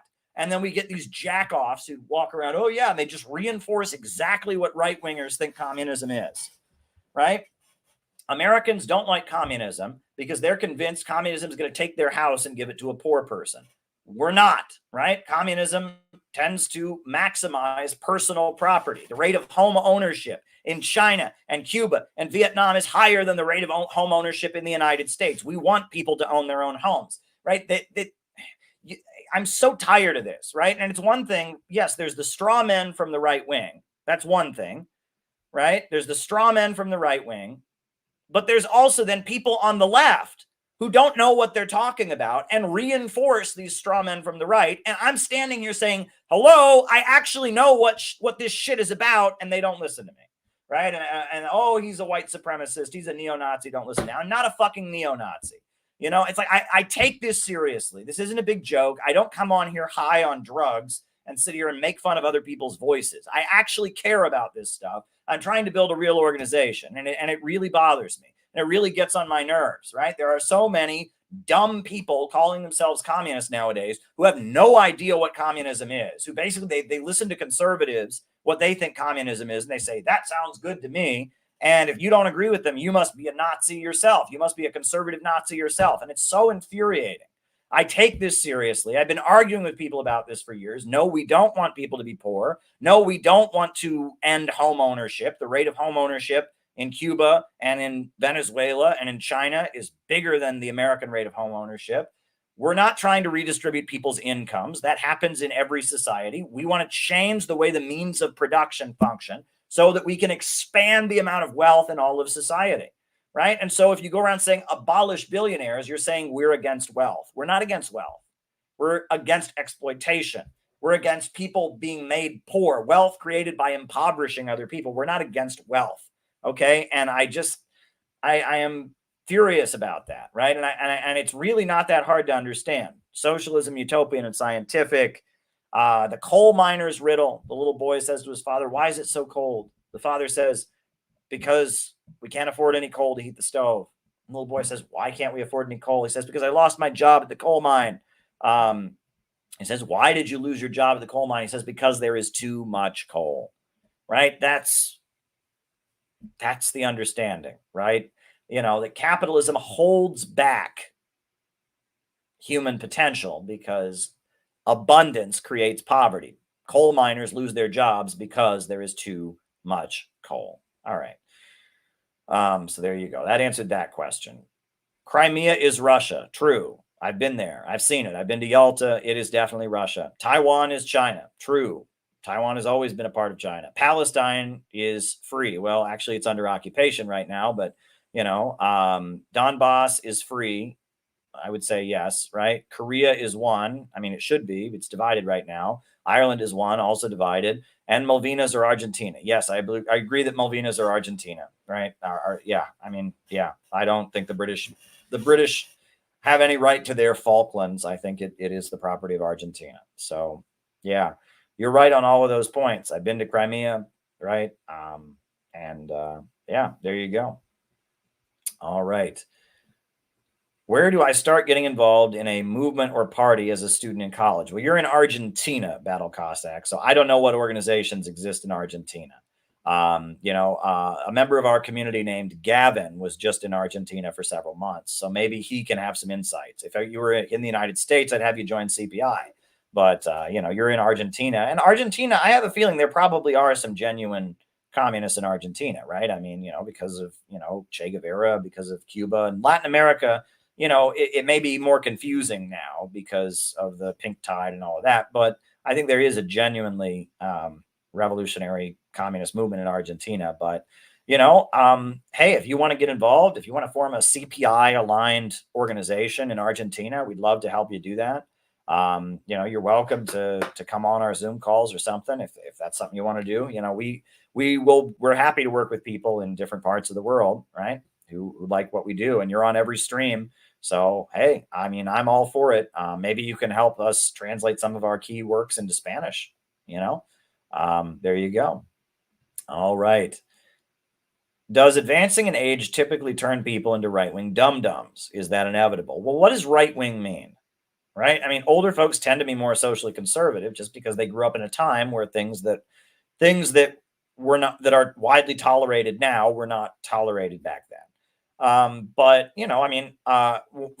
for example, older people tend to be economically more left-wing. Boomers, I think older than boomers, especially the Great Depression generation, they were economically more left, right? Many people who lived through the Great Depression very much, felt that the Soviet Union had given them Social Security, felt that free market policies were, the Great Depression happened because the free market got out of control. People who, it depends what you mean by left wing and right wing. Yes, older folks tend to be more socially conservative, but that's just because they grew up in a world that was more socially conservative, right? And the world has become more socially liberal in their lifetime. But that's not even a straight line either, right? But economically speaking, the country has become way more free market than it was, right? I mean, the Roosevelt years and the 50s and 60s, the tax rate on the rich and the welfare state was much bigger. And a lot of older folks remember when college was very cheap and was provided to the population. So it's not that simple, right? It's funny. There's a debate you can listen to online. There's an audio recording of it between Barry Goldwater, the Republican candidate for president in 1964, and Norman Thomas, who was the leader of the Socialist Party at the time. And, this is in the 60s, so this isn't like the Eugene Debs Socialist Party. And Norman Thomas is not a communist by any means. He's a conservative, or he's a social democrat, a socialist, an anti-communist.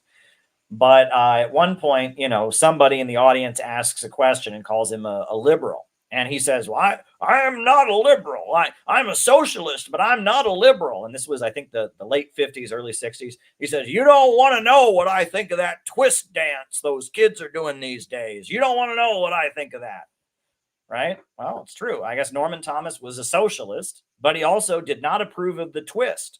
So is he a liberal? I mean, he's not a social liberal. He's a socialist. He believes in an economic system called socialism, but he was not a social liberal, apparently. He didn't like that twist dance those kids were doing, right? He didn't approve of, come on, baby, and do the twist. He didn't like that. He saw that and he was seething as an old man. That's not allowed, right? And he was also a Presbyterian minister. That's true. And he was a pacifist, if I believe correctly. So there you go. I mean, Norman Thomas was also very anti-communist, but in that debate, it kind of comes out that this idea that social liberalism and socialism walk hand in hand is not necessarily true, especially not around the world, right? I mean, if you think they're into the transgender thing in North Korea, I hate to give you a rude awakening, right? If you think that the Chinese Communist Party came to power on a slogan of "check your privilege, white man," you would be wrong. But there you go.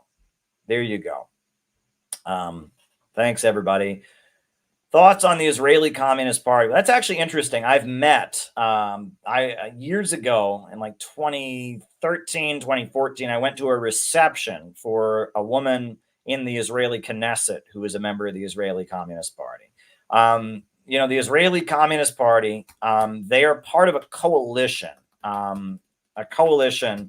that's like the left wing of Israeli politics, right?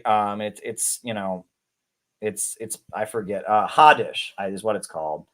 And there's a woman who has a seat, and she is an Arab. She's not Jewish. She is Arab. Right. And she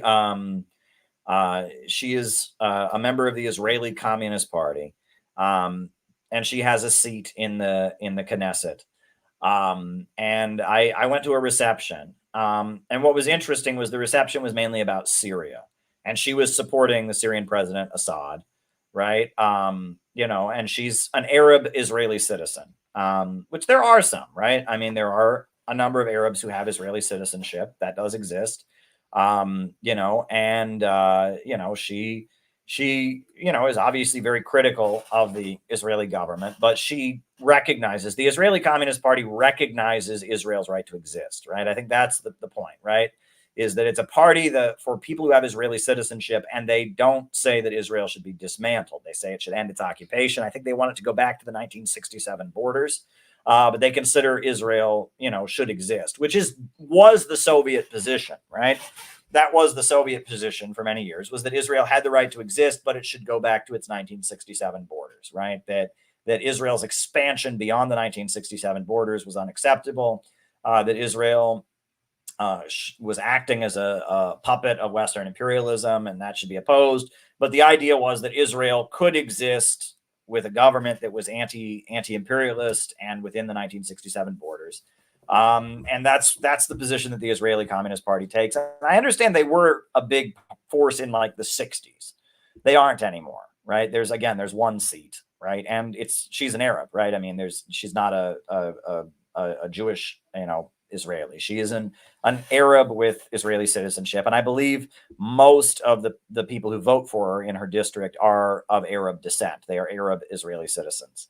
It is a small party now, right? And it's not even its own party. It's part of a coalition called Hadish, right?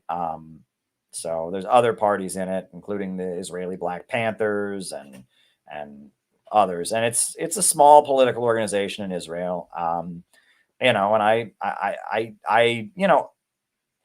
do want to throw this out there, right? Okay, right? I mean, and this is one thing that people don't like it when I say this, and I'm just telling you, right? As somebody who's a white dude in America, I'm not part of the Palestinian Arab Muslim community. And I know that people are obviously Israel's committing mass murder. Obviously the Palestinians live under mass occupation. But I'm just telling you that what I think about, the ideal solution for the Israel-Palestine conflict doesn't matter. Right? So you ask me, Caleb, do you recognize Israel's right to exist? who cares, right? What I think about it does not really matter. Okay. And I mean, if you really press me, I'll say no, because Israel is a state for Jews, right? It is a state for one race that was set up by the British Empire, basically for one race. And I don't believe that. I believe a government should always represent all the people who live in its territory, right? So if you really press me, I'll say no, Israel as a country shouldn't exist. The concept of a Jewish state where shouldn't exist. But it doesn't matter what I think, right? Israel's not just going to go away, right? So me saying that, right? Do I pass the purity test, right? I mean, do I pass the test? Okay, I passed, right? I think Israel is a racist settler state, but it doesn't matter that I think that. Me thinking that doesn't change anything, right? And obviously Palestinians have the right to feel that way and all that, but me just saying Israel doesn't have a right to exist, I oppose the concept of a Jewish state. Me saying that doesn't mean jack shit. What is actually going to happen? All right. Right now, Israel's murdering Palestinians. The whole world is calling for a ceasefire. And the only way things are going to get better for the Palestinians is if Russia and China and Iran and Venezuela and all those countries get stronger and the Western imperialists get weaker. And that's going to force Israel to compromise with the anti-imperialist countries more and more. And that's going to force them to resolve the Palestinian question. The West doesn't want them to resolve it. It needs Israel as an outpost, as an ally. That's what Joe Biden always says. Israel is if Israel didn't exist, they would create one. The USA needs Israel to fight, fight their enemies around the world. So, Israel's not just going to go away. Okay. So me saying that Israel doesn't have a right to exist, if I pass your purity test as a leftist, great. But I'm just telling you, it doesn't really matter, right? I'm telling you the only hope the Palestinians have is the rise of the anti-imperialist camp. The fact that the Houthis, right, are not stopping ships from China, not stopping ships from Russia, but are stopping other ships as a protest against Israel. That tells you exactly what's going on here and who's on what side, right? And Russia has diplomatic relations with Israel. China has diplomatic relations with Israel. But at the end of the day, Israel is an ally of Western imperialism, and the people fighting against it are allies of Russia and China. And the way that Israel and its crimes against the Palestinians are going to be stopped is by the anti-imperialist camp getting stronger. And that there you go. And I also will add that there are a lot of people, and this is why it's so ridiculous for Nancy Pelosi to say that the Palestine protests are all a Russian conspiracy, is because there's all kinds of people who are good on Palestine and call out Israel for its crimes against the Palestinians that are awful on every other issue. The Muslim Brotherhood, right? They condemn Israel and all of that, but they hate Iran, they hate Russia, they hate China. There's all kinds of, Saudi Arabia, Qatar, Oman, the whole Muslim, there's all kinds of forces around the world that hate Israel that are also on the same side as the United States in every other conflict. So the idea that Palestine protests are all a conspiracy from Russia, there's plenty of people who hate Russia who like the Palestinians. And the reason I've had people criticize me, they said, Caleb, you wrote a whole book about the Houthis. Where's your book on the Palestinians? Well, I don't have to write a book about the Palestinians. There's a million books written about the Palestinians, right? Everybody knows about the Palestinians, but nobody knows anything about the Houthis, right? And that there's a lot of people who are pro-Palestine. And in America, it may be hard to be pro-Palestine because there's this, hysteria and all of that. But globally, it is not hard at all to be pro-Palestine. Okay, that globally, if you're anywhere but like America, Britain, and France or Germany, it's very easy to be pro-Palestine, right? Israel is not loved by anybody, right? And the whole world sympathizes with the Palestinians. But on other issues, it's much more complicated. And so, I'm pro-Palestine, I'm anti-Israel, but I don't feel a need to make that my central focus because at this point, many, many, many, many people are pro-Palestine who are no good on anything else. I'm talking about the best friends the Palestinians ever had that are the Houthis, right? And why they are heroes. And that is something other people are not doing. Right? I'm telling you the story of who the Houthis are, where they came from. That's a story that needs to be told. And it will help the Palestinians for Americans to know who the Houthis are. Right? This book is #1 new release in War and Peace.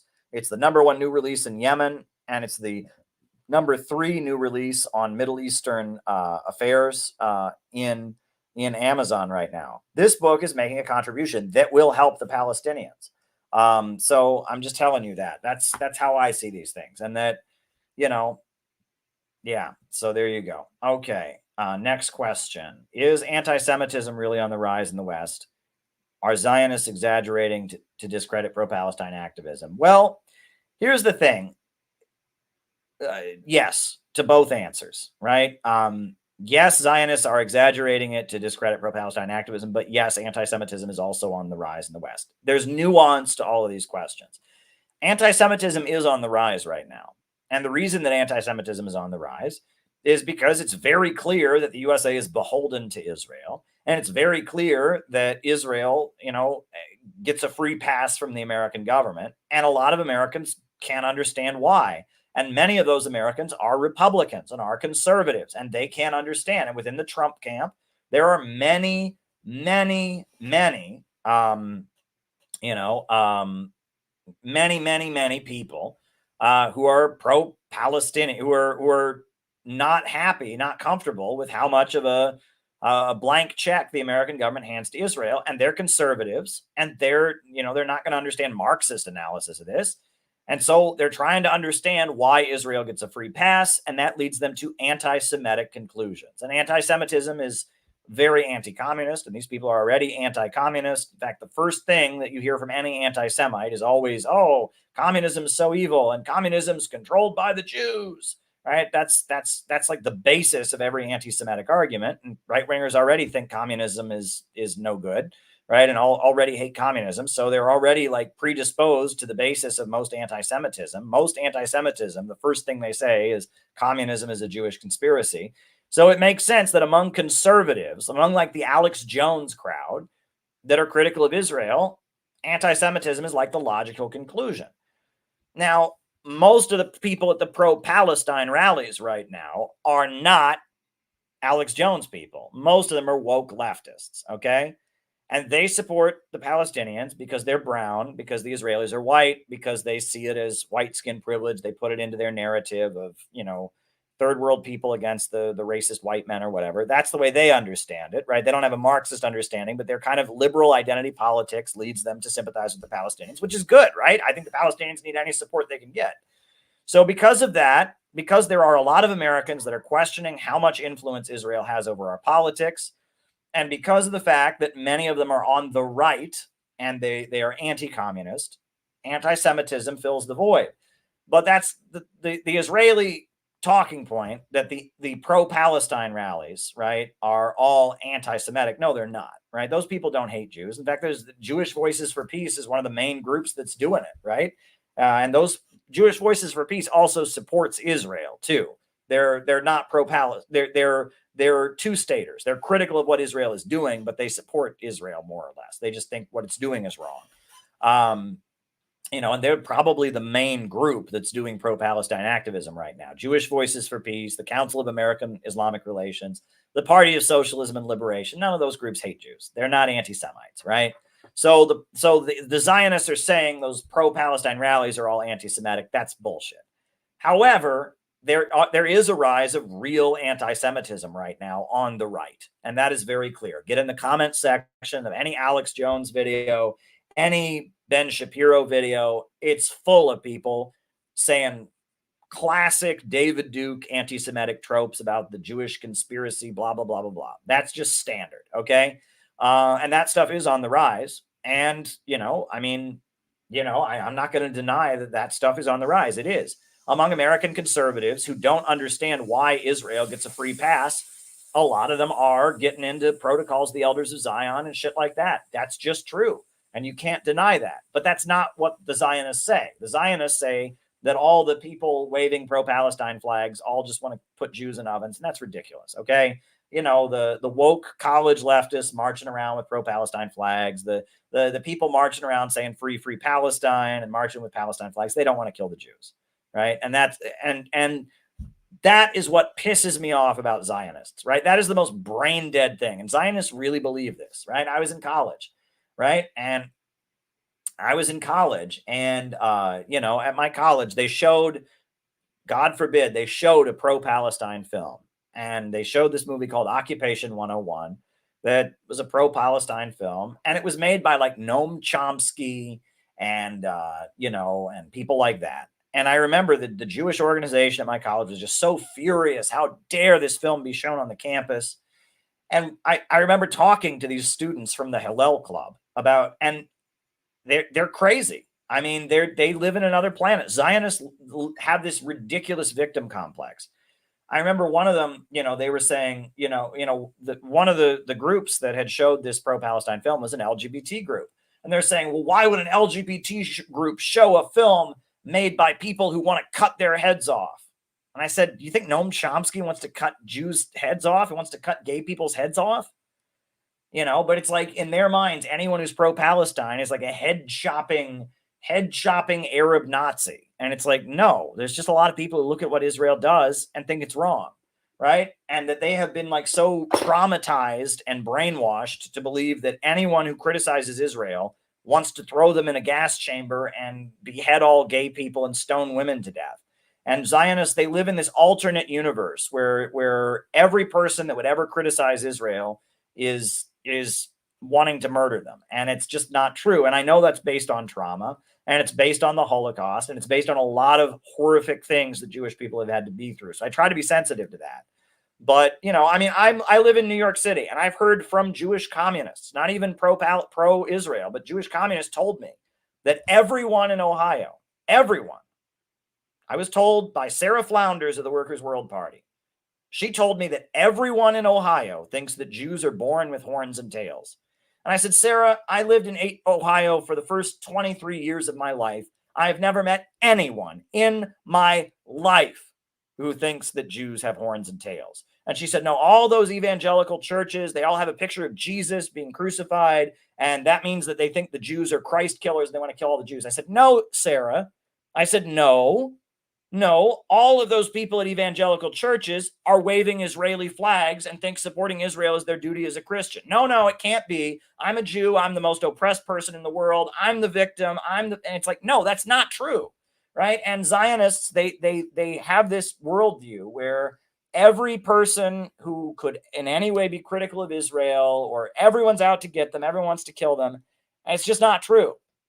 Right. And I mean, historically, it might have been true. Right. A lot of these people fled Eastern Europe because of the pogroms and the lynchings. And, so I mean, I don't want to downplay this, but I get really tired of this. Right.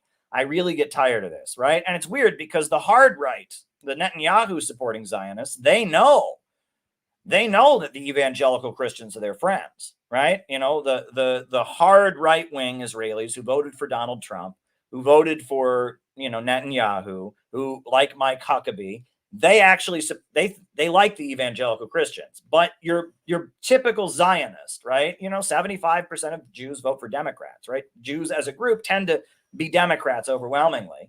Your typical Zionist thinks that all Trump supporters sit around all day talking about how they want to kill the Jews all day. Seriously, I've heard it from them. I've been to anti-Trump rallies in New York City, and I've heard it from these people's mouths. They tell me, oh yeah, well, when Trump talks about the rich and powerful, he means us, and he's going to shove us in a gas chamber. No, he's not. Right? Donald Trump is super pro-Israel, but they smell populism. He's rallying the people, and we know what that means. They're out to get us. I mean, there's a delusional mindset that Zionists have, where everyone's out to get them. They're the most oppressed people in the world. They're the biggest victims that have ever existed. And, I really have zero tolerance for it. And I live here in New York City, and I'm surrounded by it. Right. And it's really obnoxious. Right. There are Jews of all different income levels. There are very impoverished Jewish people who live in Williamsburg, right, or Orthodox Jews and, are on food stamps and are struggling to get by, right? But you have a lot of very middle-class Jewish people who are convinced that they are the greatest victims in history, right? And I just do not understand that, right? Again, there are Jewish people of all different income levels, right? But you see people who grew up and went to some of the best schools in the country and have some of the best, opportunities ever. And they walk around and they're the biggest victims in history. And every person who ever criticized Israel and every Trump supporter and every pro-Palestine marcher all just are, wanting to throw them in gas chambers. That's not true. Okay. And the fact that people can be that delusional, they can live in that much of a bubble. That's how you get people to, to sit on their roofs and cheer as bombs are dropped on the Palestinians, which Israeli settlers do. That's how you get people that have their kids sign bombs, right? When you get people at that level of brainwashing and delusion, where they can literally believe that everyone in Ohio thinks Jews have horns and tails, right? I mean, that's what I was told, right? If people are that delusional, yes, they can be hateful people that will celebrate, the murder of children because they're the true victims. That's one thing you got to watch out for. If you make yourself into a victim, and we're all victims to some degree or other, and some people have really obviously been victimized. But when you declare yourself a victim in your own mind, that's a way of giving yourself license to harm other people. You have to be very careful of that. Right? Kamala Harris is a great example of that. She's the vice president of the United States. She was the top prosecutor in California. But in her mind, she's the biggest victim in the world. And that's why it's okay for her to throw all these innocent people in jail. That's why it's okay for her to throw over 1,000 people in jail for smoking marijuana and then laugh about it and say, oh, she smoked marijuana when she was in college, because she's the victim. You got to watch out for that, right? A big part of brainwashing is traumatizing people, re-traumatizing people, getting people to think they are the biggest victims in the world. And once you declare yourself to be a victim, and once your own victimhood, right, once your own trauma is just playing over and over again in your mind, that gives you license to do awful things. I used to work at an insurance company here in New York City. When I worked there was a woman I worked with, and her son really wanted to go see the Transformers movie. And the only theater in New York City that was still showing it was one that was, in Bay Ridge, Brooklyn, which is near a mosque. And she said her son was too scared to go to that movie theater because it was near a mosque and he was afraid he would get blown up by Arabs. Seriously. Right? He was scared to go to a neighborhood where there was a mosque, to go to a movie theater that was near a mosque, because he went to a private school, a Jewish private school, where they showed him nothing but movies about the Holocaust all day long and footage of, survivors of suicide bombings and stuff like that. And this child was so traumatized that he wouldn't go see the Transformers movie because it was in a movie theater that was near a mosque, right? That's child abuse. That's what that is. That's called child abuse. Okay.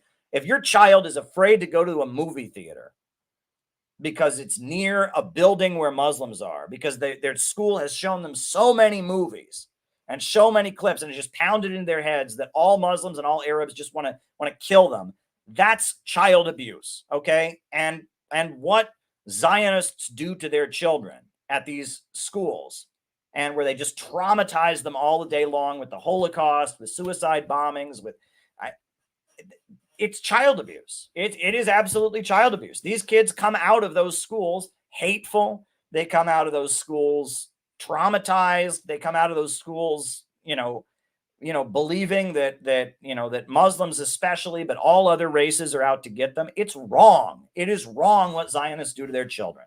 Okay. And that's not to say that obviously there aren't things that Muslims do to their children that are wrong, but I'm just telling you, I'm talking about one group here. That's not to give a free pass to any other group. Okay. And I'm sure you can sit there and think of other groups, other religions, other cultures that do things to children that are wrong. So we're not saying they're the only ones that do this. Okay.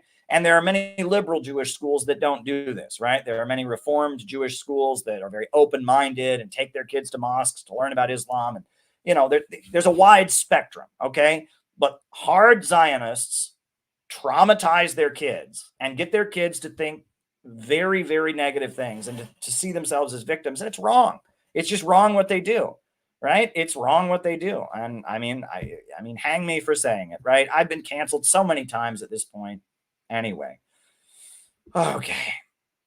Already answered that question. All right.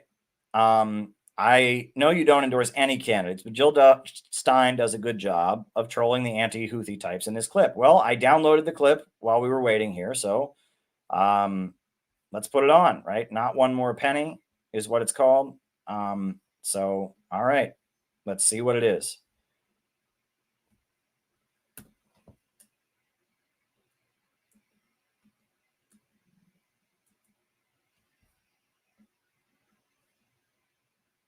This is just a curse on the reputation of Jews worldwide. So this is horrible. Not to mention what it is for the Palestinians. Not only are they being slaughtered and herded around like cattle, going to slaughter right now, which, how is this anything but genocide and ethnic cleansing? I don't understand where the question comes in. I mean, experts say this is a textbook case, but just to look at it, it's absolutely horrifying. People are being tortured by the hundreds of thousands. And now they have the outbreak of disease because they can't wash. If they have a wound, they can't clean it. One thing we can do, I think, is force the hand of our so-called leadership to divest. Not one more penny, not one more bullet. That's interesting because the slogan that the Houthis are widely attacked for, they call it the cry in the face of the arrogant, right? It's this slogan that you've probably seen in posters and stuff. It's in Arabic, but it's this poster that the Houthis use. It says, "God is the greatest. Death to America, death to Israel, curse be upon the Jews, victory to Islam." And that is the basis upon which people say that the Houthis are anti-Semitic, is that they say, curse be upon the Jews. And it sounds like Jill Stein just said, curse be upon the Jews. Is just a curse on the reputation of Jews worldwide. I guess Jill Stein is a Houthi. Jill Stein is a Houthi, right? Jill Stein is a Houthi. She said, what did she say? Say it again, Jill. This is just a curse on the reputation of Jews.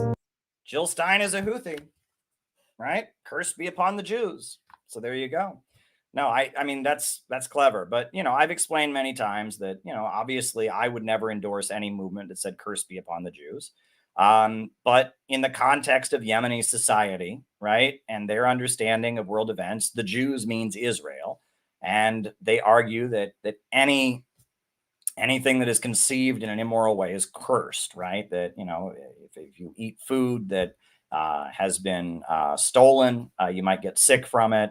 It's kind of like the legal concept of fruit of a poison tree, right? If the cops search your house without a warrant and they find something, it's not admissible in court. It's fruit of a poison tree. And they argue that Israel is cursed because of the way it was created. So that's what they mean by curse be upon the Jews. So I guess Jill Stein is using Houthi slogans. Go read my book. You'll learn all about the Houthis. You'll learn all about the Houthis. All right. All right. Have you seen the clip of Elon Musk and Ben Shapiro at the European Jewish Association defending genocide at Gaza in Auschwitz? It's infuriating. I haven't seen it, and I don't want to see it. I don't want to see it. I don't. I mean, Ben Shapiro, Elon Musk will sometimes say things I agree with. Ben Shapiro, I don't think has ever in his entire life ever said anything that I agree with.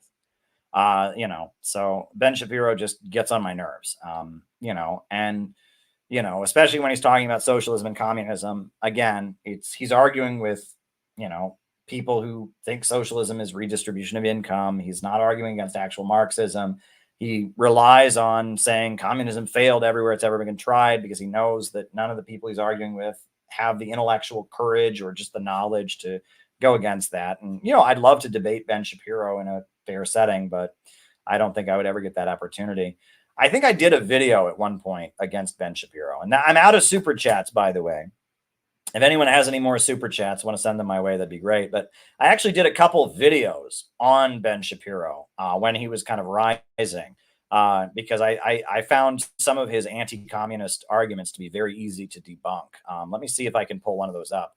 That was one thing I did before I was live streaming. I would do these debunk videos. So if you guys ever see any my debunking of Millet and his anti-communist tirade, that was pretty good. So if you guys ever see content that you'd like me to debunk, please go ahead. But yeah, I did this one. This was one of my better videos.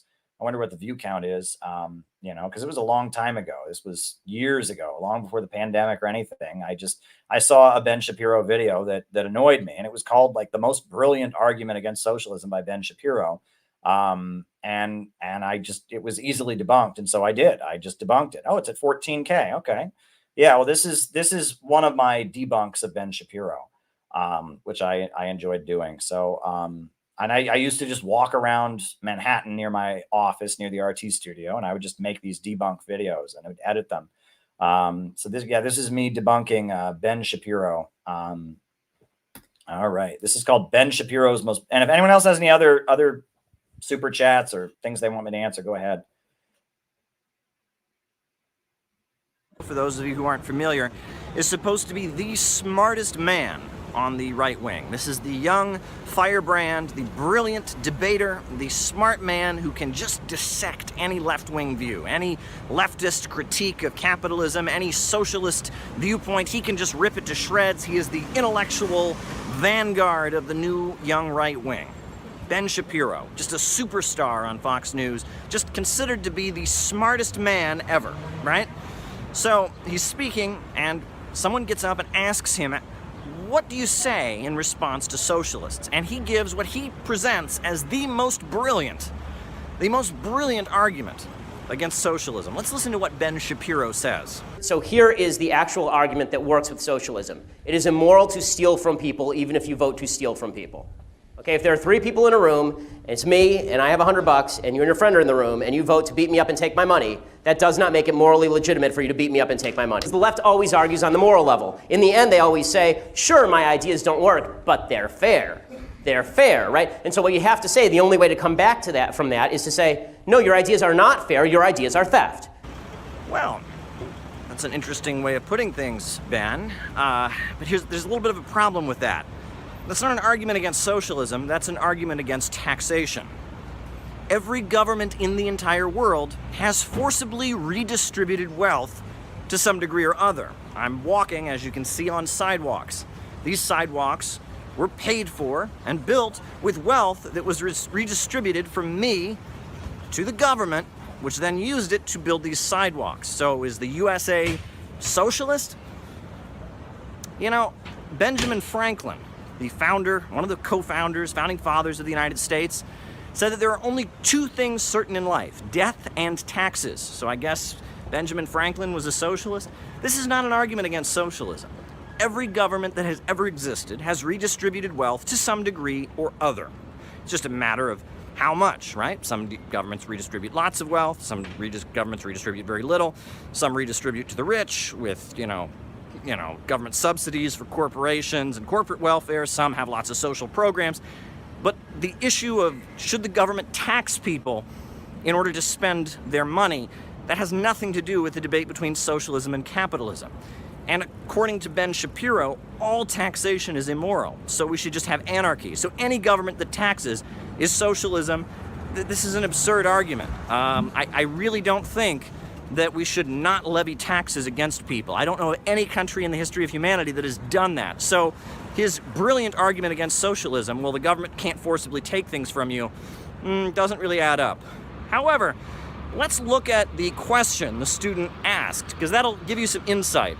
I debate socialists all the time, and their only real comeback is, oh, that's not real socialism, or that's not real communism. Is there any way to really get around that and try to make them see that, look, just because your version of socialism, that magical fantasy land version of socialism, has not been tried, doesn't mean that socialism is an acceptable concept. Yes. So the problem is that you're arguing with them in terms of the effectiveness of socialism. So what that argument is, you say socialism doesn't work, it fails everywhere, it makes people poor and miserable, right? That's the argument. And then they go, but that's because it hasn't been properly tried. Right, that's their comeback. The problem for conservatives is we never actually argue on a moral level. We're constantly arguing on an effective level, on an efficiency level, and that's a problem. So the student is basically softballing Ben Shapiro and trying to get Ben Shapiro to rip on the fact that so many socialists are ignorant about the history of socialism, don't want to admit that the Soviet Union was the first country in outer space, that China used to be one of the poorest countries in the world, and with socialist central planning and a planned economy, it has become a global superpower. Sure, it's easy to knock down. It's very easy to knock down the, oh, well, that's not real socialism argument. Socialism is not taxation.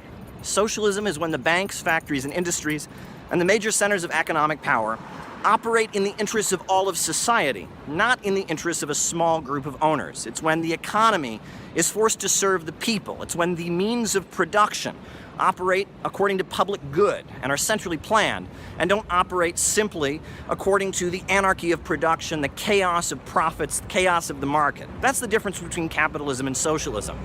And it was socialism that defeated Adolf Hitler during the Second World War. It was socialism that invented the first mobile phone. It was socialism that invented LED lights.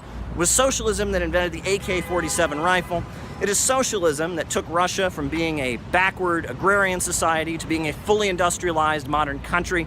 It was socialism that has made China the second largest economy in the world.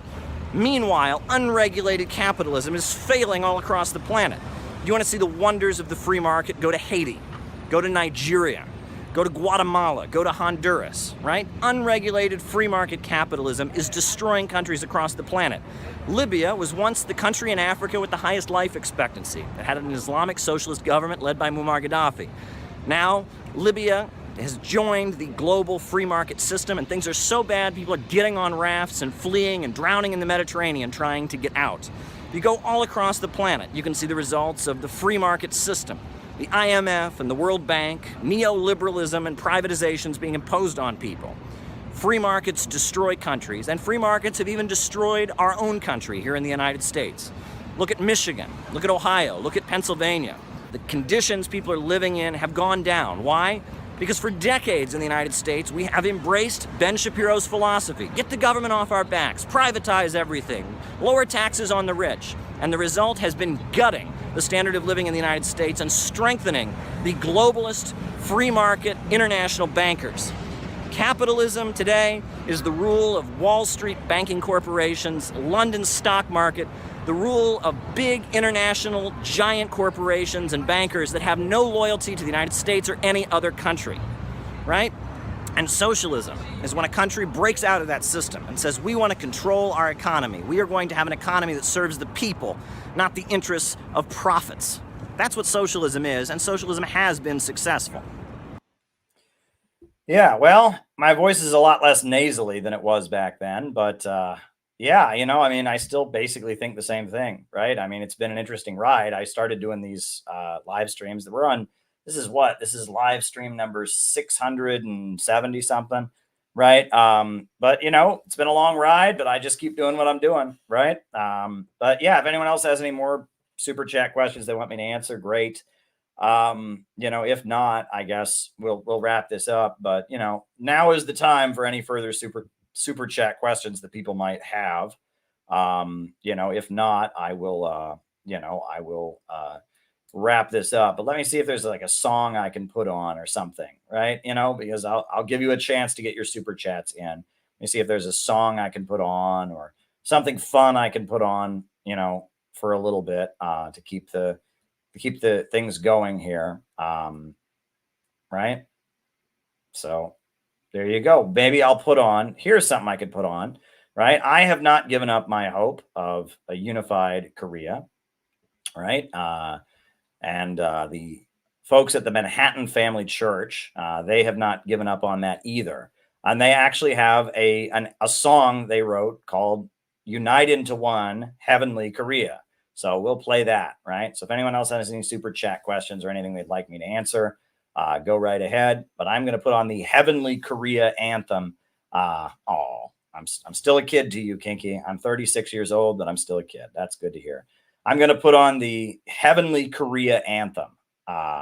So here we go. I'll put that on. If anyone has any super chats, now is the time. If not, we will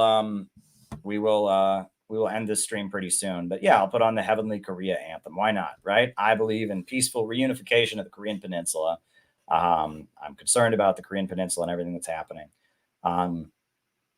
You know, I'm thinking ahead to our national gathering on April 26th through April 30th. And I'm also thinking about the Uhuru case, because the fact that the judge didn't dismiss their case, that is certainly disturbing to me. And so I've got a lot of different things on my mind. And I want to engage our audience in doing more. I'm working on this new textbook, and, you know, we've got quite a summer planned. But, you know, the spring, you know, April is the big day. But we'll figure out what we can do. I'm headed to Russia for the World Youth Festival. But yeah, here's the unified, unite into one heavenly Korea anthem. We'll put that on. If anyone has any other super chats, now is the time.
So there you go. There you go. Yeah, we have talked about peaceful reunification of the Korean Peninsula many times on these streams. You know, we've done that many times on these streams. So yeah, I'm all for it. We even went to the White House, if folks will recall. We had a rally for peaceful reunification of the Korean Peninsula, finish what Trump started.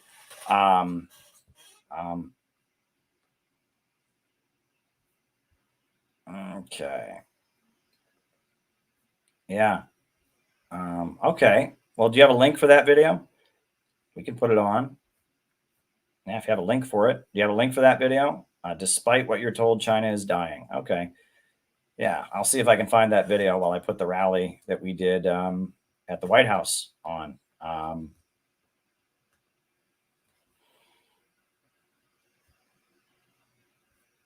did this stop? This was a great moment. June 30th, 2019.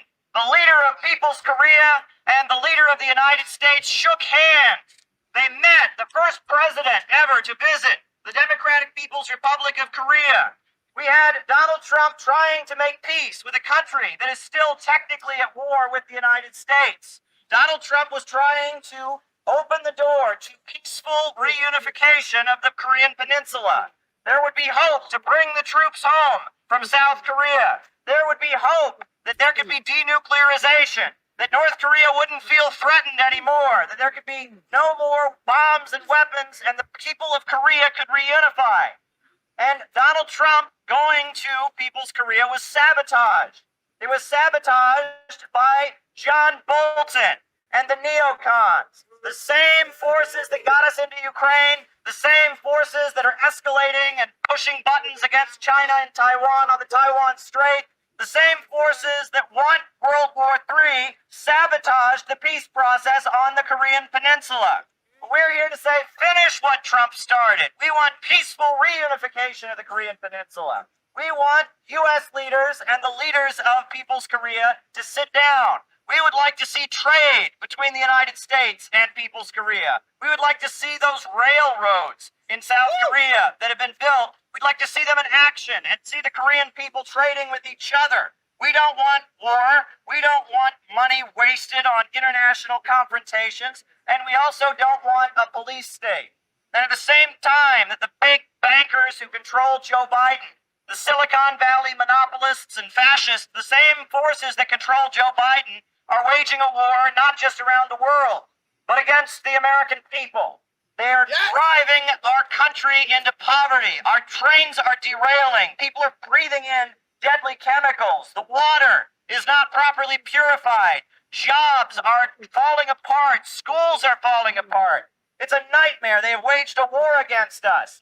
And instead of rebuilding America, they're trying to move toward a low-wage police state. That's what they're doing here in the United States. They're trying to move toward a low-wage police state. We saw what happened, what's been revealed about January 6th. That was a setup.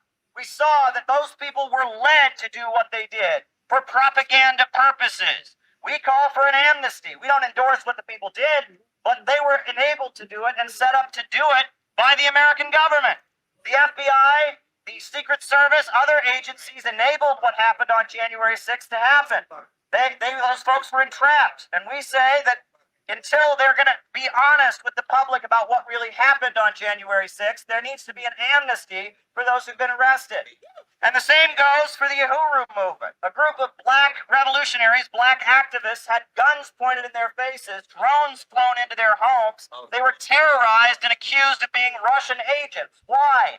Because they were organizing for the rights of black people, organizing for the rights in their community, providing services that were not available in their community. They're waging a war against us. At the same time, they're waging a war against China, Russia, Iran, Venezuela, Cuba, and any country that dares break out of their financial system. And it is our responsibility to oppose it and to join arm in arm with the people of the world against imperialism. So there you go. All right. So I found this Ben Shapiro video that people want me to debunk. I mean, I don't know what he's going to say. I'm watching this with fresh eyes. So, you know, I mean, I don't have a whole bunch of facts in front of me, but I guess we'll just give it a try. Here we go. China, you've been told, is a rising power. Soon, you've been told they'll surpass the United States as the center of a new world order. Their annual gross domestic product averaged 9% growth from 1989 to 2022. Their standing military has 2 million active personnel. Their tentacles reach into Africa, the Middle East, South America. The real story of China is far, far scarier because China is a power in a state of inevitable collapse. The only question is when and how much damage they'll do before the Chinese regime implodes. I've been hearing that my whole life. China's always been about to collapse, and it never actually happens, right? You have no idea how long I've been hearing that China's about to collapse. That's because China has at least 5 serious problems. Oh my God, how many problems do we have here in the United States? And China's got 5? Can you imagine a country with 1 billion people in it having problems? I mean, that couldn't possibly, oh my God, right? China has 5 serious problems. Oh, they're done. A whole civilization's going to end. Problem number 1, demographics. China is currently, according to geopolitical strategist Peter Zeihan, the fastest aging society in all of human history. A healthy demographic chart in terms of age looks something like a pyramid. Most of the citizens will be young, a solid number will be middle-aged, and at the very top, the fewest will be elderly. Even in 2000, the warning signs were clear in China. Yeah, see, this is the kind of thing I don't know about. See, I don't have data in front of me. Like these are the kind of things you have to argue with, right? So, I mean, I don't know. Let's see what the next problem is. I don't know enough about China's birth rate and things like that, right? I don't have that information in front of me. So I don't know how good I'm going to be at debunking stuff like that. Right? But what else? Allow China to thrive economically in the short term. That would buy time for the social system to transition away from high levels of government support and towards something more sustainable. But China has no innovation, thanks to its state-controlled... It has no innovation. Do you know how many Chinese inventions there are? I mean, do you know how many? I mean, no innovation in China. None, right? None, right? I mean, this is... undercutting foreign markets and stealing technology. As the young working population declines, producing things at scale becomes a lot more difficult. Cheap labor goes away. China is trying to fill the gap right now with robotics. In 2021, China represented 52% of global worldwide industrial robot installation. There's a problem with this. If a robot can do a job more cheaply than a human, why produce in China at all, as opposed to somewhere that isn't a geopolitical hellhole run by an authoritarian communist government? Yeah, well, you'll notice everywhere else that causes problems. But in China, technology leads to greater abundance because they have a planned economy. Furthermore, China has to import all those robots, largely from Japan. Then there's the problem of innovation. That's why they're trying to make their own computer chips, which the United States is trying to crush. It turns out when you nationalize all innovation, you kill it. That hasn't happened. There's huge amounts of tech innovation in China. That's ridiculous. The solution is you rob everybody else of their IP, and then you try to recreate it. Some reports suggest that Chinese IP theft cost the United States alone up to $600 billion per year. This is an unsustainable growth model. It always leaves Chinese IP well behind Western IP. They're stealing somebody else's technology, and then they're trying to re-engineer it. This is particularly true when it comes to microchips, where China... Yeah, this is something where many people have pointed out China has all kinds of innovations that have been stolen by the West, and this is, manufactures a lot of basic microchips, but has actually been cut off from the world's markets for sophisticated microchips. All of which brings us to the third problem, debt. If you can't pay for things through innovation or through manufacturing, you gotta get a lot of money from someplace else. Well, China's growth has been disproportionately funded by debt. The country's debt to GDP rate... Yeah, and it's not like we have that problem here in the United States at all. And also in China, the banks are controlled by the government. So the government sets its own interest rate. The government can freeze payments at any time. Ratio is at least 159%. That is 60% higher than the global rate, according to the S&P Global Ratings. The nation's total stock of corporate, household, and government debt is now over 300% of GDP. Compared to what our household debt is, that's nothing. And in China, the government controls the banks, so they can just tell the banks no at any time. Whereas here, our government is under the boot heels of the bankers. Comprises 15% of all debt globally, according to the Institute of International Finance. Yeah, and China also represents at least 25% of the global population, so that's not huge, number one. And number two, again, China controls its financial system. The Chinese Communist Party controls the financial system, and that's why it's not a threat to them. Because Chinese banks are owned by the state, their decision-making... Because they're owned by the state. ...is rooted in government interests, It's rooted in government interests, so... rather than profitability. Rather than profitability. Oh, I thought they were capitalist. All these idiots always want to tell me, as soon as China is ever successful, it's because they're capitalist. Now he's admitting the government controls the banks. How have they had all this growth? I thought every time anyone was socialist for 2 seconds, it just falls apart and everyone starves. Means they're probably carrying trillions of dollars in bad loans. As Professor Antonio Graceffo writes, quote, "It is extremely unlikely that the Chinese Communist Party will be able to solve all of these problems or completely turn the economy around." But 2 seconds later, these same idiots will tell me China is a free market paradise, and that's the only reason they've had any success is because it's the free market. The same idiots. Here we got Ben Shapiro 2 minutes ago. 2 minutes before this argument, he was lecturing everybody about how China only got wealthy because it's capitalist. And then he's telling everybody, oh, and they're socialist. Literally cities that are just empty. China is chock-filled with these so-called ghost cities. They include, apparently, up to 65 million empty units of housing. Why did this happen? Well, politicians borrowed insane amounts of money for make-work projects, but the government... This is an exaggeration also. I mean, there's been a lot of debunking on these kind of points, right? What else is our trusted partner, Genucel. You've heard about Genucel on my daily show. Genucel has great American-made products like their dark spot corrector. Genucel moisturizer in. What's more, China doesn't yet have the capacity to project deep water power. They have a lot of boats in their Navy, and their Navy is effective in coastal zones, but they have no capacity to project power beyond those zones, which means that Taiwan and the South China Sea are squarely in China's crosshairs. Because 92% of all sophisticated microchips are produced in Taiwan, We could see China attempt to blockade the island with the threat of destroying TSMC, that's Taiwan's microchip manufacturing company. Finally, you have problem number 5, dictatorship. Underlying all of these other problems is the biggest one of all. China is a one-party dictatorship. While fools like the United States like Thomas Friedman of the New York Times write that, quote, China's one-party autocracy can impose the important policies needed to move a society forward, the reality China can move ahead. Is the reverse. Because the dictatorship is the be-all end-all, it can't allow the freedom and innovation necessary to grow the country and fix its problems. Well, that's only, there's never been any growth under the leadership of the Chinese Communist Party. I mean, it's like they've only listed 800 million people in poverty. Instead, dictator Xi Jinping, in an attempt to enshrine his own power, has doubled down, seeking more economic control, more autarky. But I thought they were capitalist. I thought they were just a free market country because of their there's economic control. So this video is basically every time I argue with libertarians and point to China's success, they're always like, nuh-uh, it's capitalist. And here we got a whole video by Ben Shapiro talking about all the economic control in China, right? It is so obnoxious, right? Communism is whatever it is convenient for the argument. That's my response to that video, right? So can you spell the name of the director of the movie that has the one-word song, Abolish? Okay, now you're referring to the movie Burn, starring Marlon Brando, right? That's the movie is called Burn, right? And you want me to spell the name of the director of the movie Burn. So the movie Burn, or Quemada, starring Marlon Brando, that came out in 1969, has a great theme song. You know, the opening credits, the music, the theme of the movie is a great musical score, and I think it's by Morricone, who also did The Good, the Bad, and the Ugly and all of that. And the movie was released in 1969. It's about imperialism.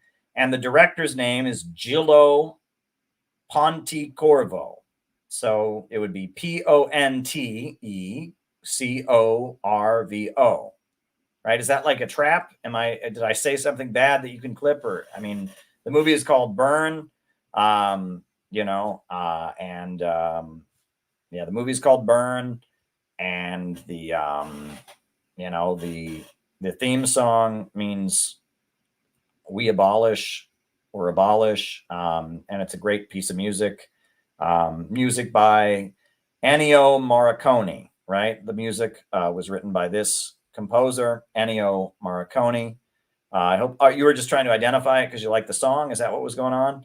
Ennio Morricone. Yeah. So there we go. All righty. Anything else people want from me? Speak now or forever hold your peace, as they say. Well, hey, even though I'm feeling a little bit under the weather, we went for longer than usual. So that's good. I'm going to put on the closing music. It's been fun. Thanks, everybody. I'll hopefully be back tomorrow night. Hopefully my strength will have returned to some degree or other. Good times.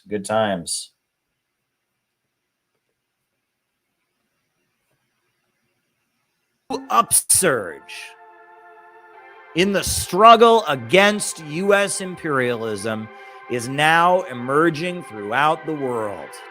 Ever since World War II, U.S. imperialism and its followers have been continuously launching wars of aggression. But the people of various countries have been continuously waging revolutionary wars to defeat their aggression. And while the danger of a new world war still exists, and the people of all countries must get prepared, revolution is the main trend in the world today.